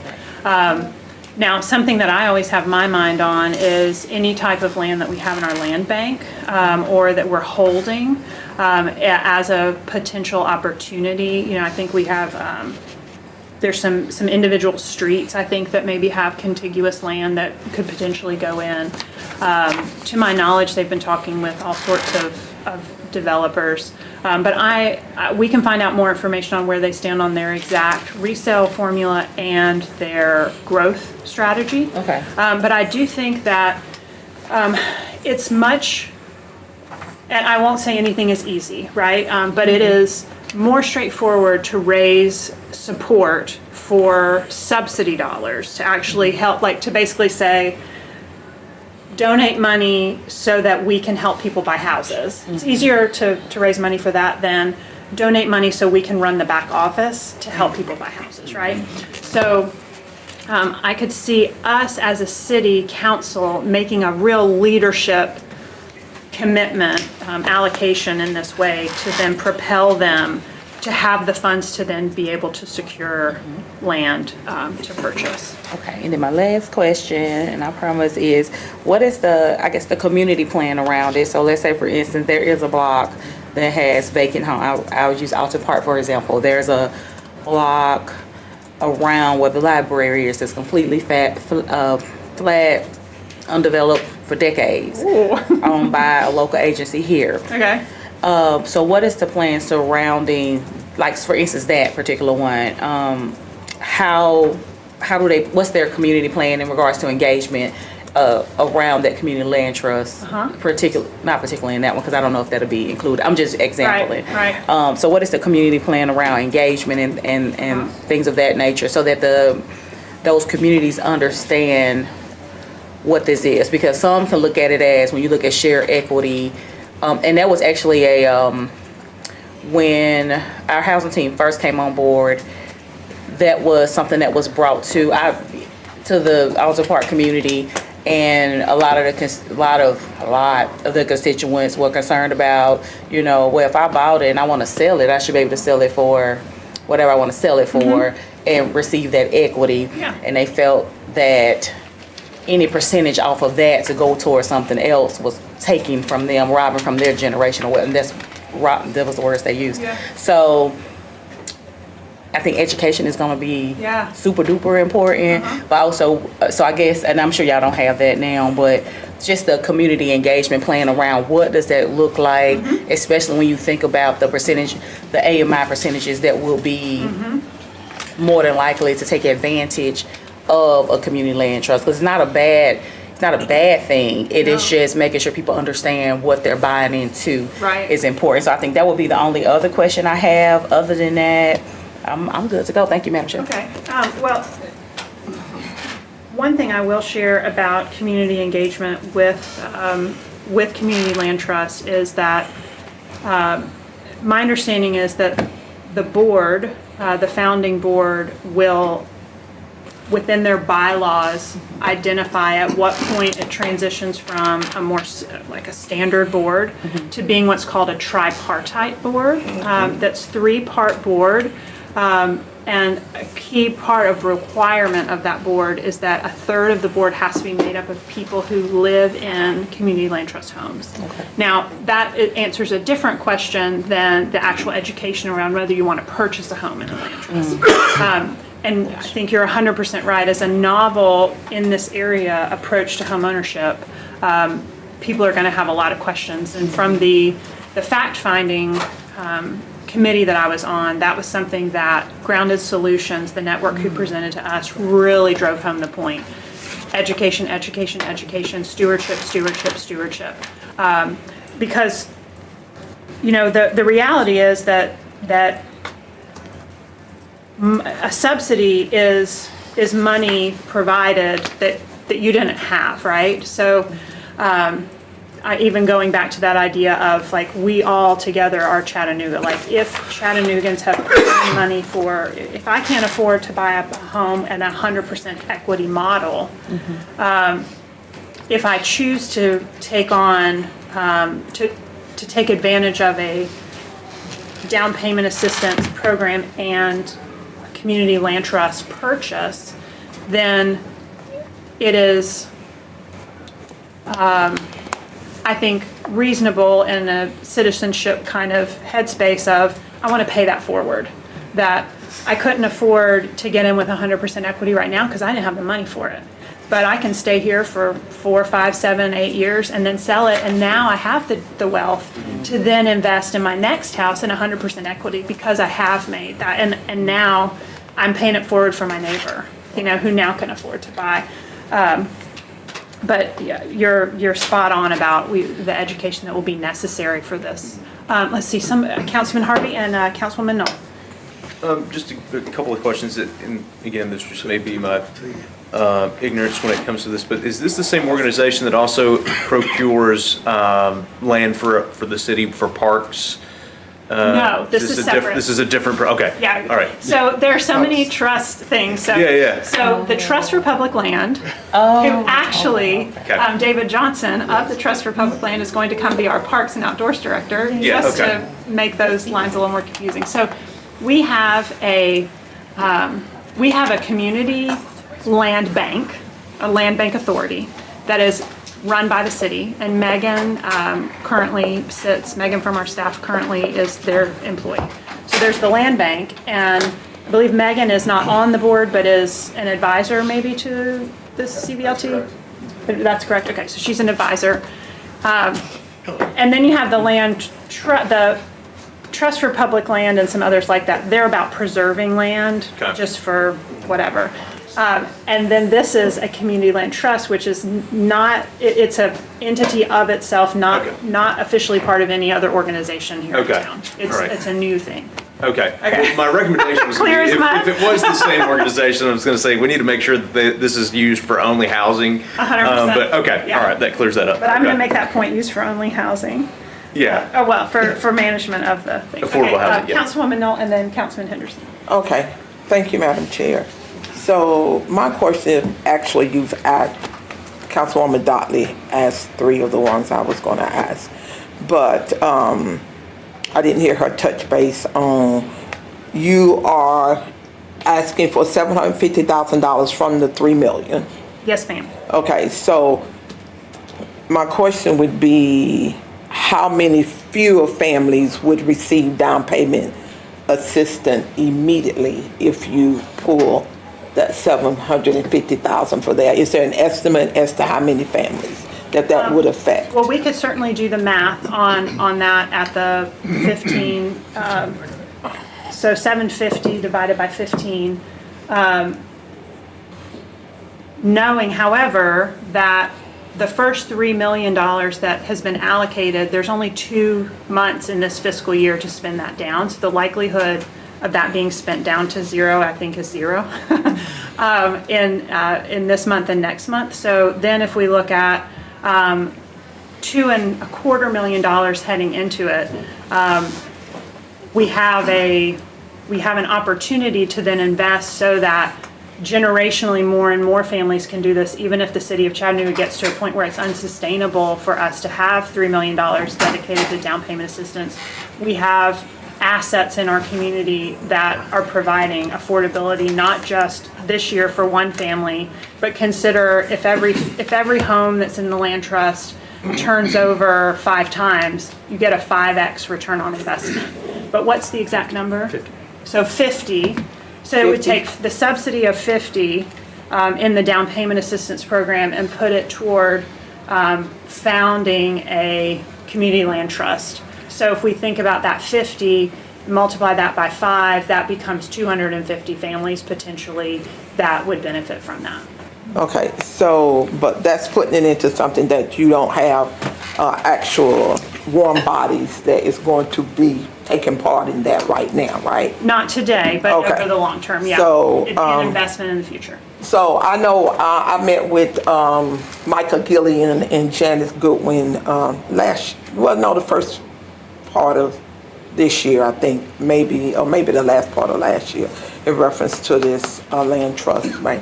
So at the time, they did not even have a formula for it to do what they needed to do. Now, my question then was, and if I remember correctly, the individual that buys into this never actually owned the property. They actually just the physical part of the house. Correct. So then what is it to guarantee that they will get their full equity? Is it anything that would guarantee they would get their full equity out of being in that house for whatever X number of years?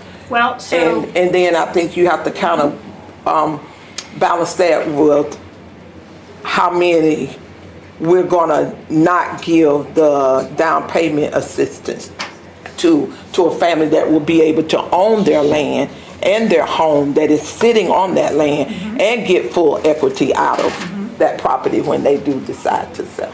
That is definitely a trade-off when we think about a community land trust model.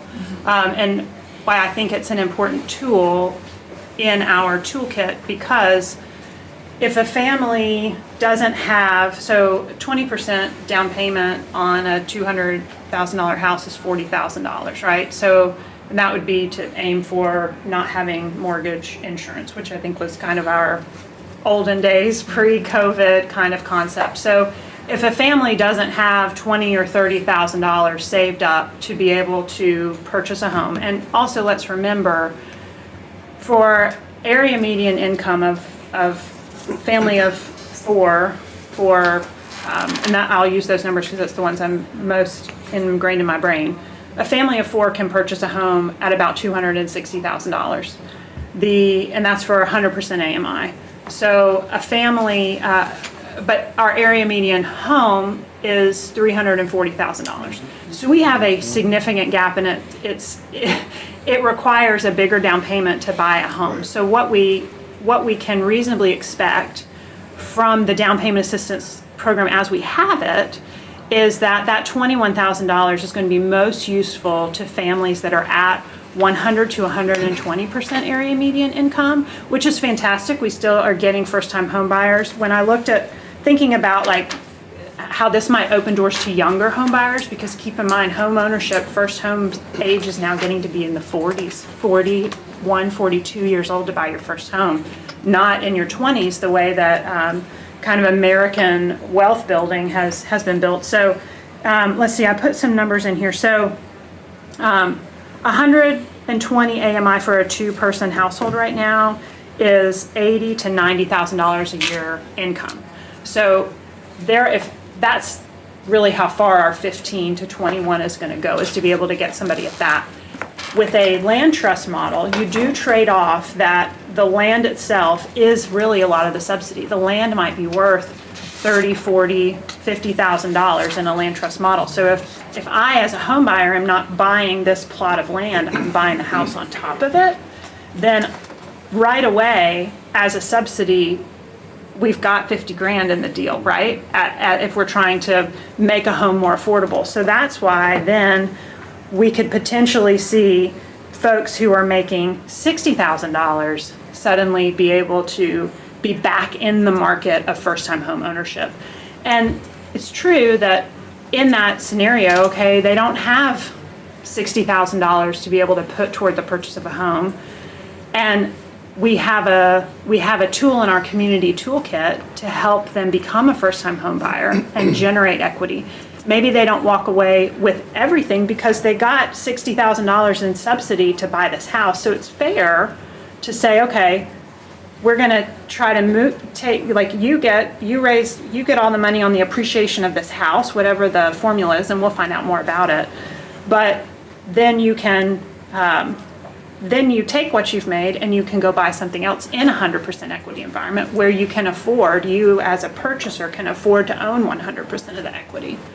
This is a way to have long-term investment in the community, but not necessarily right for every person, but by no means would anybody ever be required to do this in the same way that, you know, they're not going to walk out that $15,000 that they're putting in now. Arguably, they don't have 100% equity either because they have to pay that $15,000 back. You know, it's $15,000 that has to get paid back. It's a question of how much is that going to be worth to the next person that we try to help with their family.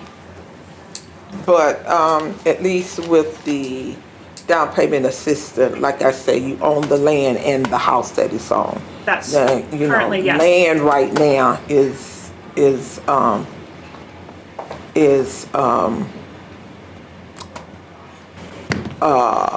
expensive. Mm-hmm. It's expensive. So the house that you build on there is not going to, the material stuff, the actual framework of that is not going to me equal out to ever what the land is worth itself. So to me, you still not coming out on the good end of it.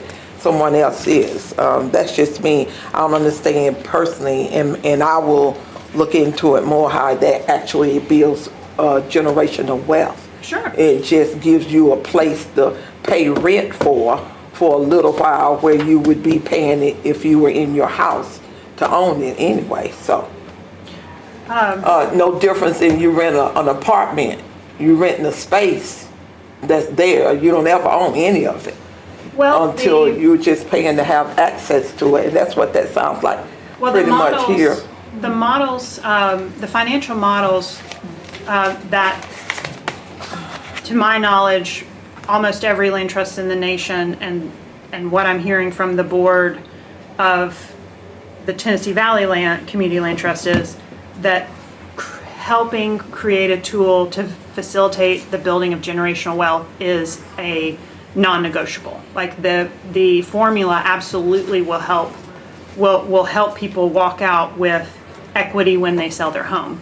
But it does come with the reality that if you needed money to be able to afford to purchase a home, that some of that money stays with that investment so that it can be affordable to another person and another person and another person. But it is very different than renting for a couple of reasons. First, when you secure a mortgage, as you know, most often you're going to secure a mortgage that is if it's a 30-year mortgage, you're agreeing to a payment that will stay the same over those 30 years, where rent would go up, right? So you have stability there, while also building equity in your home and creating a financial tool that, for example, you could refinance to be able to fund your education and use that equity to do that, and then still have a home or refinance to pay off debt or any number of things, because it does become a real asset for you, right? Councilman Henderson had a question, but do you have any other questions? No, I have no other questions.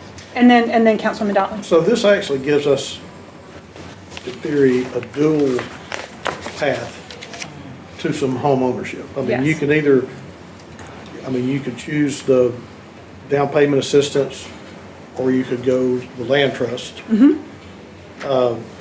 Can you use down payment assistance on the land trust? Yes, that was something that I have talked with the team here about, that already you would be able, yes, you'd be able to use that toward a land trust home. Which is how then, if you think a home becomes affordable at 80% AMI in the land trust, then if you have down payment assistance, it starts to become affordable at 60% AMI, which is a game changer. Yeah. And who carries the loan on the land trust? Will a bank carry a loan for Yes, that? yes, it's a traditional mortgage, yeah. Okay. And that, if I'm not mistaken, the 2.25 million that's left in there still allows us to help about 150 families. Yeah. With down payment assistance. Mhm. And do we have any idea how many might even apply for that, Richard? I think it's been very well received. I think there's a lot of interest in the program. But also, something that's important to remember, council, is there's a cap on the amount that the home can cost. $400,000 is the upper limit. You have to be within that 120 or below AMI. Yeah. And then kind of to piggyback or follow up a little bit on, I think you asked the administration's position on this. I don't know, do we actually know, Chief, what position the administration is taking on the Sure. Community Land Trust? Yeah, sure. Richard, can I sit for a second? Thank you, Councilman Henderson. And thank you, Councilman Hill, for your continued leadership in this space and for your thoughtful advocacy for long-term solutions. The administration is supportive of the Land Trust. As Councilwoman Hill pointed out, we have pursued this separately prior to the formation of the TVCLT. Can we kind of go backwards, though, just thinking about the proposal, starting with the staff proposal?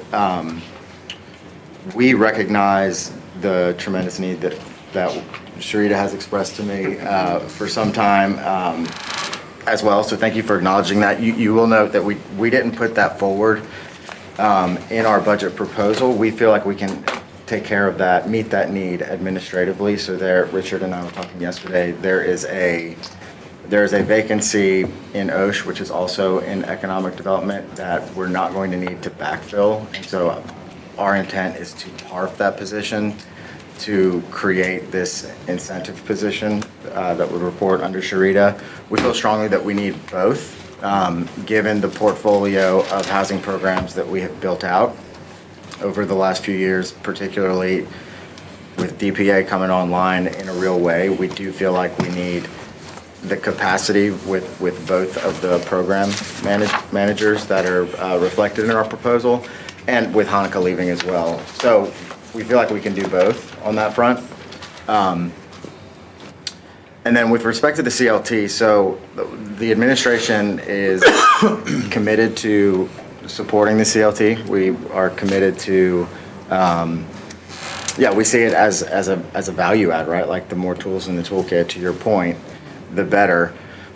One thing that I would offer as kind of a counter consideration with respect to the amount in this budget is I would ask for you to consider, instead of $750, doing $250 in this budget, and there are a couple of reasons why. One, I feel like, and some of the questions have come up with respect to the fact that the CLT is in its nascency, doesn't have an executive director yet. As far as I know, it doesn't have an executive director. And I think, yes, go ahead. No, this is for Chairwoman. Oh, sorry. Just do you want a few. me to keep going? Or? No, please. Yeah, keep going. Okay. And I think to Councilwoman Knowles' point about the trade-off here, we think about how do we invest the dollars in a way that can make the biggest impact the soonest. And I don't think that we lose anything towards the long-term strategic investment represented by the CLT, but we know that land trusts take a minute to get going, right? Like, so if you think about what is the material impact on housing affordability for Chattanoogans in FY27, it's going to be, I mean, at least on average 5 years for a land trust. When you think about, nationally, the time it takes for those institutions to have a portfolio large enough to make a material impact, it's a long-term play, to your point, exactly, and we support it. But in terms of this budget,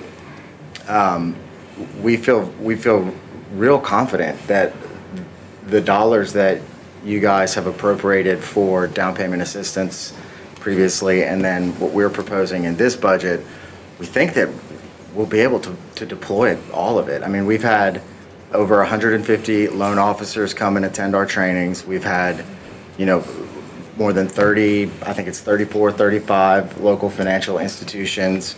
I mean, there's just a lot of activity and enthusiasm around down payment assistance, and we know that it's a real need in the community.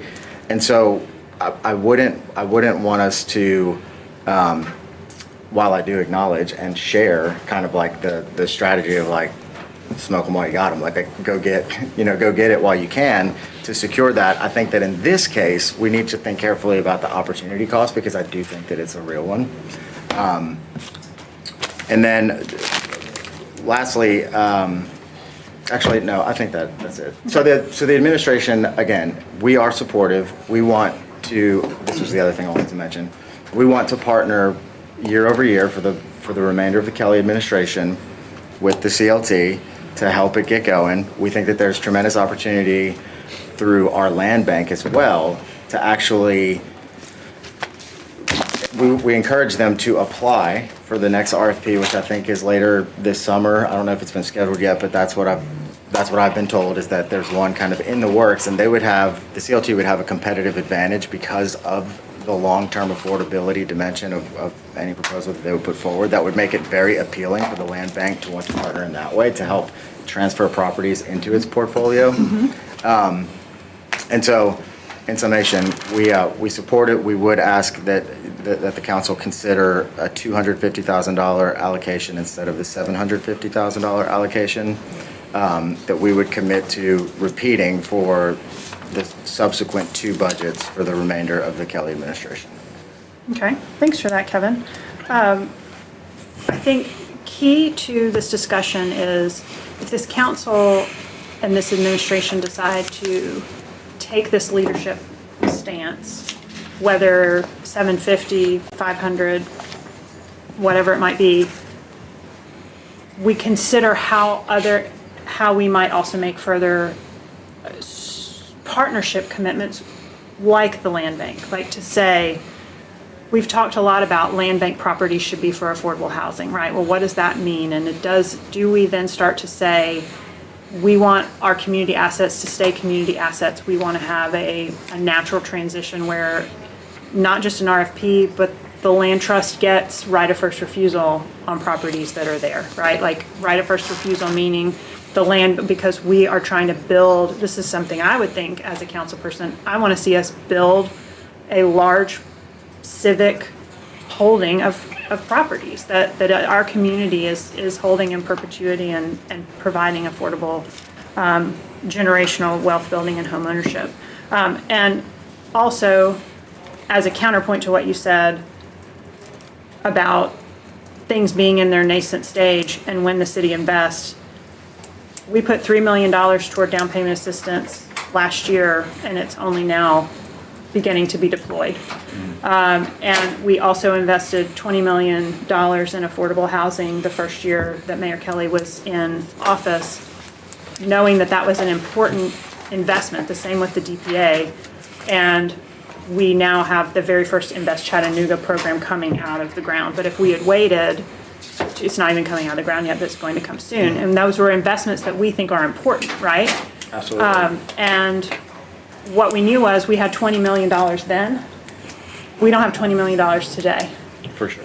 So just for thought. So That was an appeal to just timing, not merit. Okay. Councilman Elliott and then Councilwoman Knoll. And then Councilwoman Donnelly. Thank you, Madam Did Chair. I get it in the right order? No?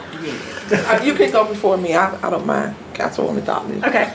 Thank you, Madam Chair. I want to highlight a couple things from conversations with the CLT, and I appreciate the administration's perspective, so I thank you, Kevin.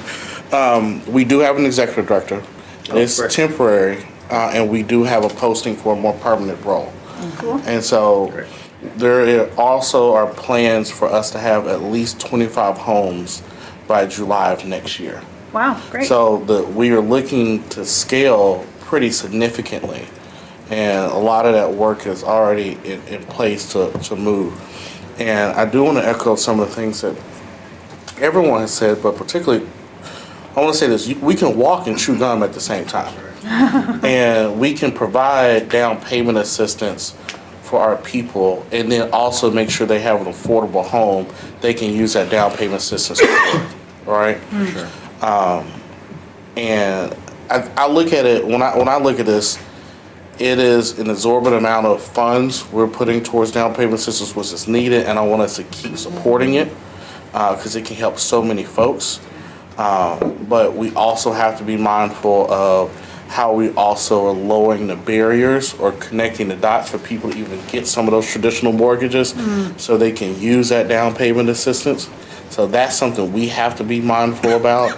And to that point, we have allocated $3 million already that has not been exhausted. And these are funds that are going towards something that is art that's looking to have exponential growth. And understanding how priorities change, financial situations change.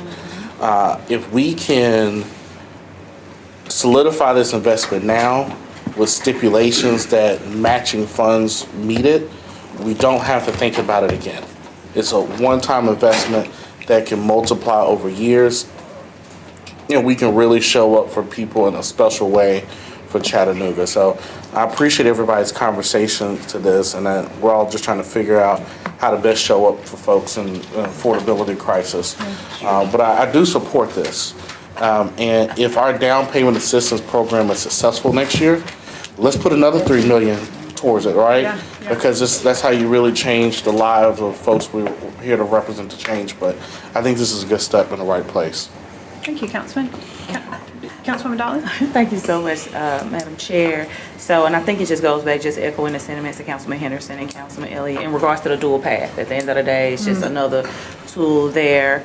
I think my questions surrounded, well, two, because one was brought up. First, messaging is important to me, and it is important to, especially the people I serve that I know that are going to be below 80%. In some of the conversation, especially when you think about the comments of Councilwoman Knoll, that is what people will think, and they will begin to feel like they're being penalized for being poor, that equity will be taken from them and things like that. So messaging is going to be, messaging and education is going to be key, because we don't ever want to be seen as a city that's penalizing people for wanting to build wealth. And so that is the first one. The second one is, and I wasn't planning to speak about this, but since Madam Chair, you brought it up regarding the land bank. I believe the land bank, I don't believe that the land trust should have the first right of refusal. I know that was just a thought, but that it remains a competitive process, simply because, it's almost forcing the city then turns around and pretty much, if they have the first right of refusal, the city is forcing people to be in the land trust. And as mentioned earlier, everybody does not have to participate in that. So if everybody doesn't have to participate, then why would the city give land to the land trust? And pretty much, if you want a home, if you're on land that the city has, you have to be in a land trust. Like the builder has to do it. Everybody has to be a part of this process, and then becomes a forced process and really takes away some of the equity, some of the inclusion, and that competitive process for other types of builders, minority women-owned business builders, for other organizations to come in and participate. So I just want us to kind of think a little bit more critically about that particular thing, because the land bank is for, whoever puts in the best bid for that property, for that area, and not necessarily for the land trust to come in and take, because we don't have that. I mean, we have some properties, but it's not a lot of properties. So we don't, I think that commits people to being a part of something that they may not want to be part of. Because some people may just, it may just be, I know a couple of builders that could get into, get a property from the land bank and build it at a really reasonable rate, depending on how many, units they put in. Density is key in the core of the city, yes. So you have those, and then they may be able to build at a affordable rate and then rent it or sell it at an affordable rate. So then you have that, but I don't want it to be a sole source for, well, it's not, because they already have 25 houses. That's the property. That's the plan. The plan. Oh, okay. They already have a plan to do that. So I just want us to just kind of step back on the land bank piece and just, think about what message is that sending. And it is sending, the city has property, and if you want it, you have to participate in this program. And that's not necessarily, that kind of excludes a lot of people from participating. So that was the only other comment I had about the land bank piece, because that Sure, and that's just my I know, it's just thrown out, yes. But other than that, I mean, generally speaking, I do support funding it. I think figuring out what level is, but I think the dual path, as Councilman Henderson, I think that was the best way to put it. It's a dual path, you can take this, or you can take that one or other, One or both. Yeah, so, yeah. Or both. And that's a big one. Both is when we get to really. The both is opening the door to is a really significant. Yeah, but again, it goes back to the messaging. Yep. If I make $50,000 a year, and I can get both, then when I get ready to come out of this, and maybe God's been good. I can make $100,000 a year. Was I penalized at the time for being, I won't say poor, but penalized at the time for not having money? I don't know, but that's just kind of my thought of it. Because when I get out here to my neighborhoods and I have to explain this, that is going to be the first thing that has already been the topic, and now I have to figure out how do I explain it from a city perspective of, how do I explain this? I guess it'll be on the land trust to explain it, but I still need to have that understanding and be able to articulate that to my constituents. Yeah, that makes perfect sense, and I think my hypothesis would be that the advisors who've been helping the land trust, that Grounded Solutions think through this, have encountered that in a lot of that very question in a lot of places, and probably will have guidance toward that for that long-term communication and stewardship. And how might we turn that conversation of you weren't penalized for being poor, you had an opportunity to buy a home you wouldn't have been able to buy otherwise. And that was an amazing blessing for your family that now will continue to bless you as you take, but anyway, bigger conversation, absolutely. Okay. Councilwoman Knoll, Councilman Clark. Thank you, Madam Chair. Thank you, Madam Chair. So, in a perfect world, $750,000, if you could go through 3 neighborhoods in this city and purchase homes that are vacant, or family members that no longer want to stay in the area, and you take and invest in those homes, and you get them up to par, it would definitely be affordable to a whole lot of families. And they would not, definitely generational wealth. They own the house and the land, and in a neighborhood where they want to be, or maybe didn't think they could be. But hey, I'll give you an example. In my neighborhood, 2 homes came available. Somebody snatched them up for $100,000 apiece. Those homes were worth every bit, probably $450,000. But if we had a portion of that $750,000 and given it to that neighborhood to purchase that home, and put in maybe $30,000 to renovate it, $130,000 home, definitely affordable and definitely generational wealth, and you own the house and the land. So there's $1 million in the budget for that kind of rehab already. That was a different HEB allocation that came from the Economic Development Fund. So, to that point, Councilman Clark. Thank you. I was like, Jenny. Just call me Jenny. Hill. Councilwoman Hill. First of all, thank you for this. I think sometimes we wait for people to ask us to do the right thing, and when you should just do the right thing because, one, I support this in its entirety. Secondly, I want us to remember the word investment. And because I think there's some things that's muddy in the waters about what this proposal is. One, we can do more than one.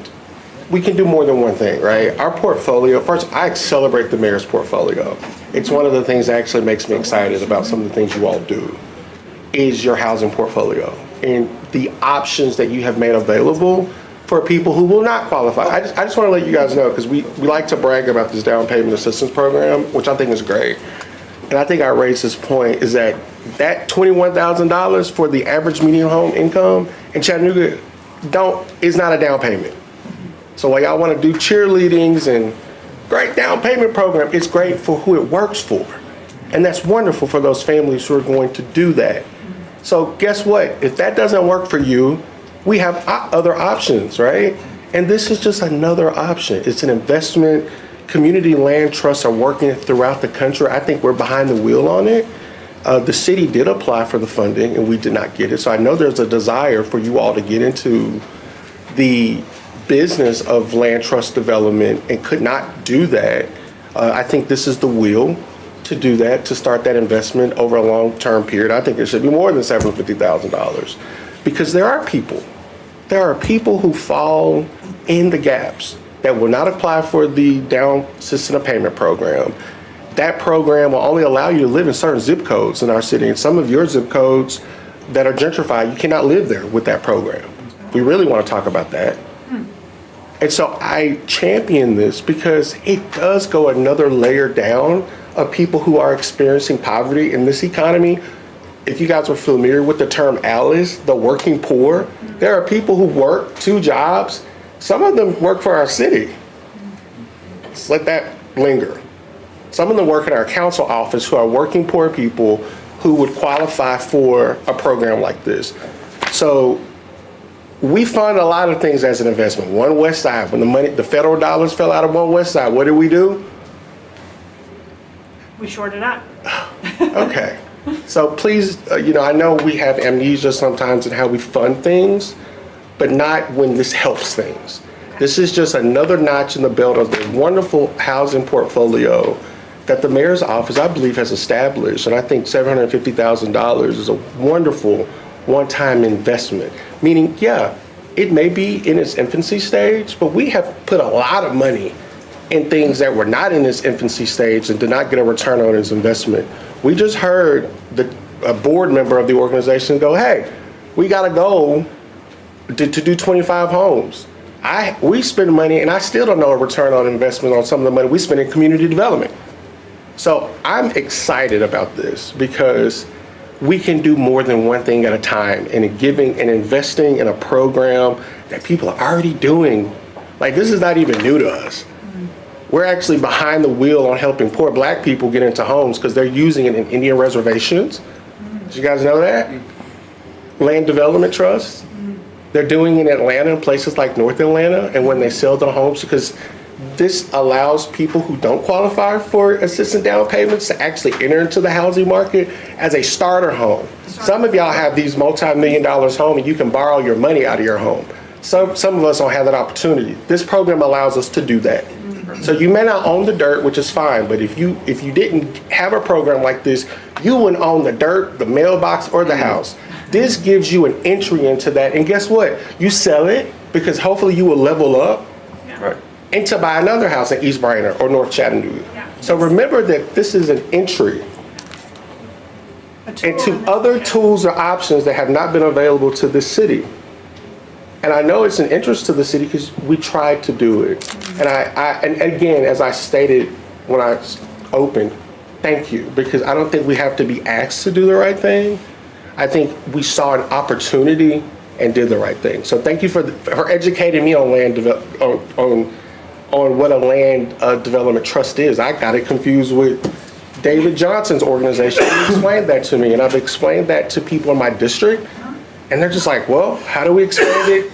Similar to what we're doing with Invest Chattanooga, right? So, but anyway. Chairman Davis. That's all I have. Thank you. Thank you, Chair. Yeah, I just want to say I support it as well, for many of the same reasons that you all have mentioned. I think it's a good additional tool. Of course, there is some risk, I think, with supporting a new group like the Land Trust, but there's risk in anything, and I think it's a measured risk relative to the other investments we're making with down payment assistance in other areas, and the fact that it's stackable, I guess you would say, with the down payment assistance. I think that's very exciting for folks. Thank you, Chairman. Yep. Or how much more time do we have? Well, we're going to start at 2 o'clock, correct? Yeah, I just want to Strategic understand planning, timing. yeah. Councilwoman Knoll. Okay, so I wanna come back and address the fact that you said there was $1 million for that type of program, and I just went over here to fact check to see that $1 million We just looked at it. is for what? Not for rehab. It's for housing rehab. Yeah, it's not for purchasing a home and selling it to those that would be able to afford to buy. Right, no, it's for So, rehabilitation okay, of a so house. I want to get some clarity on that, Okay. because I thought $1 million in there, and I didn't know about it as much as my constituents. We talk about this same idea about being able to purchase homes that come available in our neighborhoods and then be able to sell it to those that would be able to afford it. Because I would have been on that, if that would have been the case, yeah. Okay, thank you. Councilman Hill, or maybe Councilwoman Elliott, do you happen to know, would the TV CLT's acquisition strategy be for properties just within the city of Chattanooga? No. So that's why actually it has the name. I was somewhat joking when I threw out the name. They were, oh, it sticks. Our focus is beginning in the city of Chattanooga, but long term, the footprint may expand based on where we can build affordability. But we're going to start here.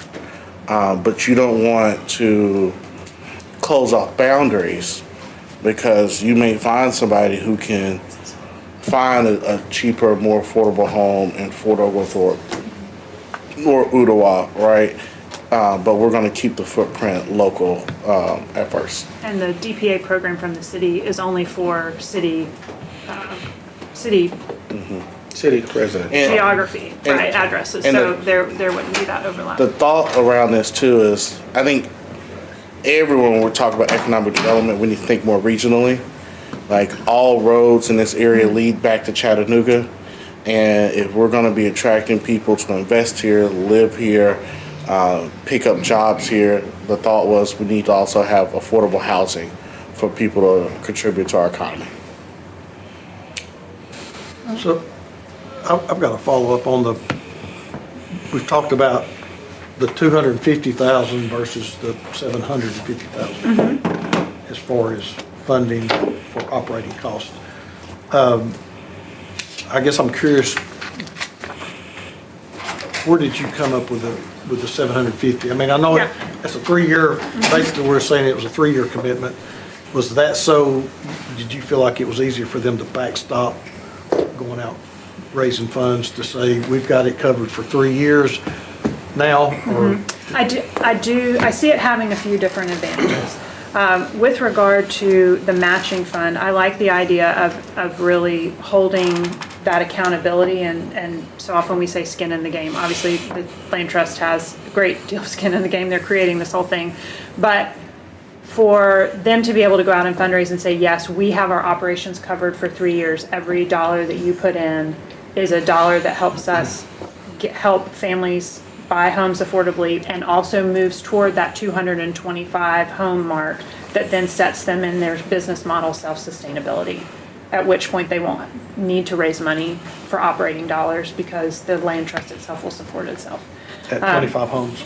225. I mean, 225. So that 3 years is a good runway. But also, I think the opportunity is here. While we have 2 months and $3 million in a fund for down payment assistance, it just seems like a good time if we're going to throttle back and make a secondary investment, if we're going to switch. I don't know what the car metaphor is there, but it felt like a good time that this would not be as felt potentially in the down payment assistance program because the down payment assistance program will be so well funded.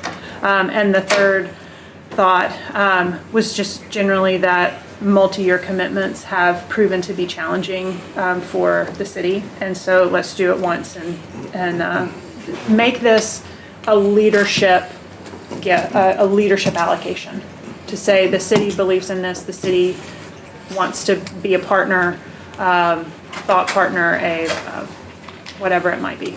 That was my thought. What level of funding has the CLT already secured, seed funding? I believe that they have already secured $1 million, so they need to raise another $500,000 to match our $1.5 million to be able to draw this down. So right now, if they have $1 million, that means $250,000 of it is going to have to come out of, for operating would come out of that, which reduces the subsidy that they'd be able to do to build homes or purchase homes or whatever they decide to do. So we would count $1 million that they already have towards their 2-to-1 match? Yeah. I had another thought, but it lost me. Councilman Harvey. Thank you. This is a fascinating topic to me. If you'll remember the last presidential race, both candidates actually talked about this exact model, Kamala Harris and Donald Trump. So it's an interesting, it's not a partisan issue. I don't think to talk about how we help our fellow Americans in finding affordable housing. And, I think about my little girl who's 8 months old. How is she going to afford a home years down the road? So it's an interesting thing that I think is important to talk about. But just a point of information for myself, this may be more of a question for Councilman Elliott. Those 25 homes, are those new builds? Are they acquisitions? Some of them are going to be transfers, more than likely. C&E is looking to transfer some property over into the CLT to ensure that the properties can remain affordable in perpetuity. Is that just the property, just the land, or does that include a home on it? The whole, some of them. Some may Okay. be land, some may be complete homes. Okay. And then just to help me understand, tell me the difference between the land bank and what the CLT is, or would be. So the land bank, when we have properties that, most often, when we have a property that goes into a back tax environment, there is a back tax sale. And the city and the county have that list of properties. And then with our functioning land bank now, the land bank looks at them and assesses which would be appropriate to say we want to hold those back. We don't want to put them in the auction. We want to put them into the land bank. There's a lot of work that comes once you have a property in the land bank. Very often the titles are a mess. It might be that 35 people own this piece of property because it's just the way that things have passed down, or they've been forgotten about, or whatever. So the land bank then pulls those in, and that is something that we founded as a city, and then our council cohort last term got it up and running. And now under this most recent term, they have their first employee moving somebody from housing into land bank. Made them Okay. All right. Thank you. That was just point of information. It's a way of conveying titles and clearing a lot of what they do is clear titles. But a challenge that the land bank is going to have is that most of the property that we currently have in the land bank is dirty, it needs environmental remediation. And when you have properties that need that kind of remediation and they're coming from the city, we then have a long-term liability. So whomever the RFP winner, as it were, is they are going to need to remediate that to the tune of $20,000 to $30,000 probably to clean the lot before you can then actually sell it for home ownership. Okay. Yeah. Thank you. Well, y'all, thanks so much for thinking so deeply about this and asking awesome questions and pushing me to learn more. I'm going to do my darndest to get y'all the answers specifically about where they are with the resale formula, and which relates to the amount of equity somebody generates. We're going to hand it back to VC. They get 2% each year they live in a home, and equity of what they can get when they resell. So I think we probably need to see what that looks like in a form, like I what the can get that actual written. number is, of Like 15 years from now. well, and how much money it is. I can get That'll help us. that all That'd be pulled out awesome. for you. Because we could probably get some comparables of what rent would be versus if you have that. Okay, thanks so much. Thank you, Chair, for Yep, letting absolutely. me present that. So it looks like we are going to need to schedule some time on the 26th for some follow-up items. And this is what I have so far for the 26th. We need a walkthrough on funded but unfilled positions, kind of what that dollar amount looks like. And, I guess the easiest, simplest way to put it is the ones that are not being interviewed for, they're just wide open. And we're looking for an overlay from last year to this year. Because we had a list from last year as well. And I'd kind of like it in that same format. I think there was mention of a follow-up on a pilot for the early learning for after-school care. We need Did you say a pilot? Well, that's what I put down as a pilot program for after-school care. at Not a Gunn- payment in lieu of taxes. Yeah, a pilot program, not a. I was like, Project. Yeah, there we go, demonstration. And then, there is something that I want to bring to council concerning the economic development, demonstration, start to call it a pilot, that I need to bake a little bit more before I bring it, that I would like to discuss next week as well. And then, it looks like we may need, a follow-up on the community land trust on a growth strategy. Well, we've got the resale formula, but we're going to try to put some numbers to it, and then a community engagement plan. And then, I guess, to decide whether we're going to go with the 250 or 750, like whatever funding amount that we're going to do. So was there any other items for discussion, Councilman Harvey? I have a resolution I want to bring forth to council. Okay. Let me ask you this, well, okay. A budget? Yes. It pertains to this year's budget, I guess, Well, more of a policy. a policy for the budget? Yeah. I tell you, okay, all right. Wait, We'll find a, we'll figure, I mean, yeah, we can do that. Okay. One more thing, Budget Chair, I think we should just, when we sit back down, just review all of the agency funding proposal. I've gotten feedback from multiple members, and there's going to be a little bit of movement with respect to what was originally put forward, so we should probably review Do we that. want to start off with that then, next week? Sure. Start with the agency proposal? Yep. Okay. When will we get a fresh copy of that? As soon as I land it. It's close. Wes and I are working on it ASAP. Before we meet. Well before. I think we might need nearly a whole day, so 10 o'clock, is everybody good starting at 10? 9 seems to be a little early for some of us. I want to make sure we're all here. Yeah. Okay, so we'll start at 10 a.m. Next Tuesday, the 26th. We'll start off with agency proposals. Then we'll walk through the items that I just listed, okay? So, Councilman Clark. Thank you, Chairman Henderson. I also want to add that Chairman Henderson and I have been discussing, I know we often hear from our constituents that we'd like to have public involvement and public input in the budget process. So Councilman Henderson and I have come together, and we are going to do a series of budget community listening hearings out in the community.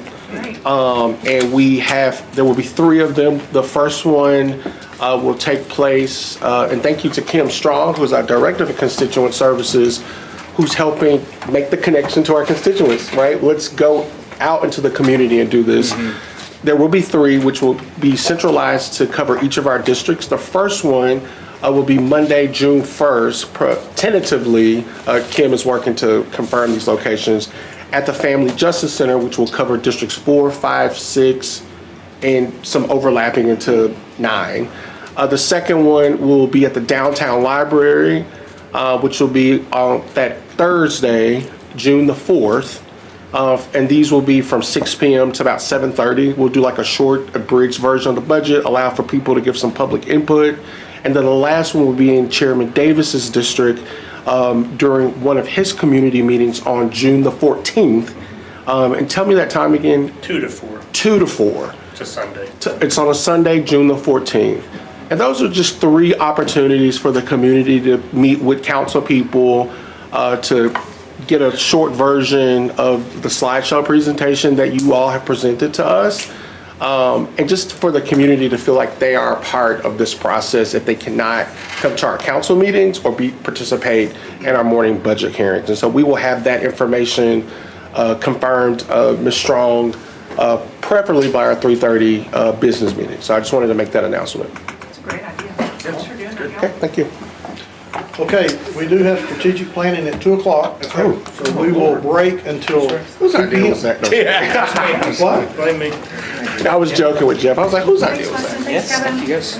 Listen, you did great. Thank you. I appreciate your action.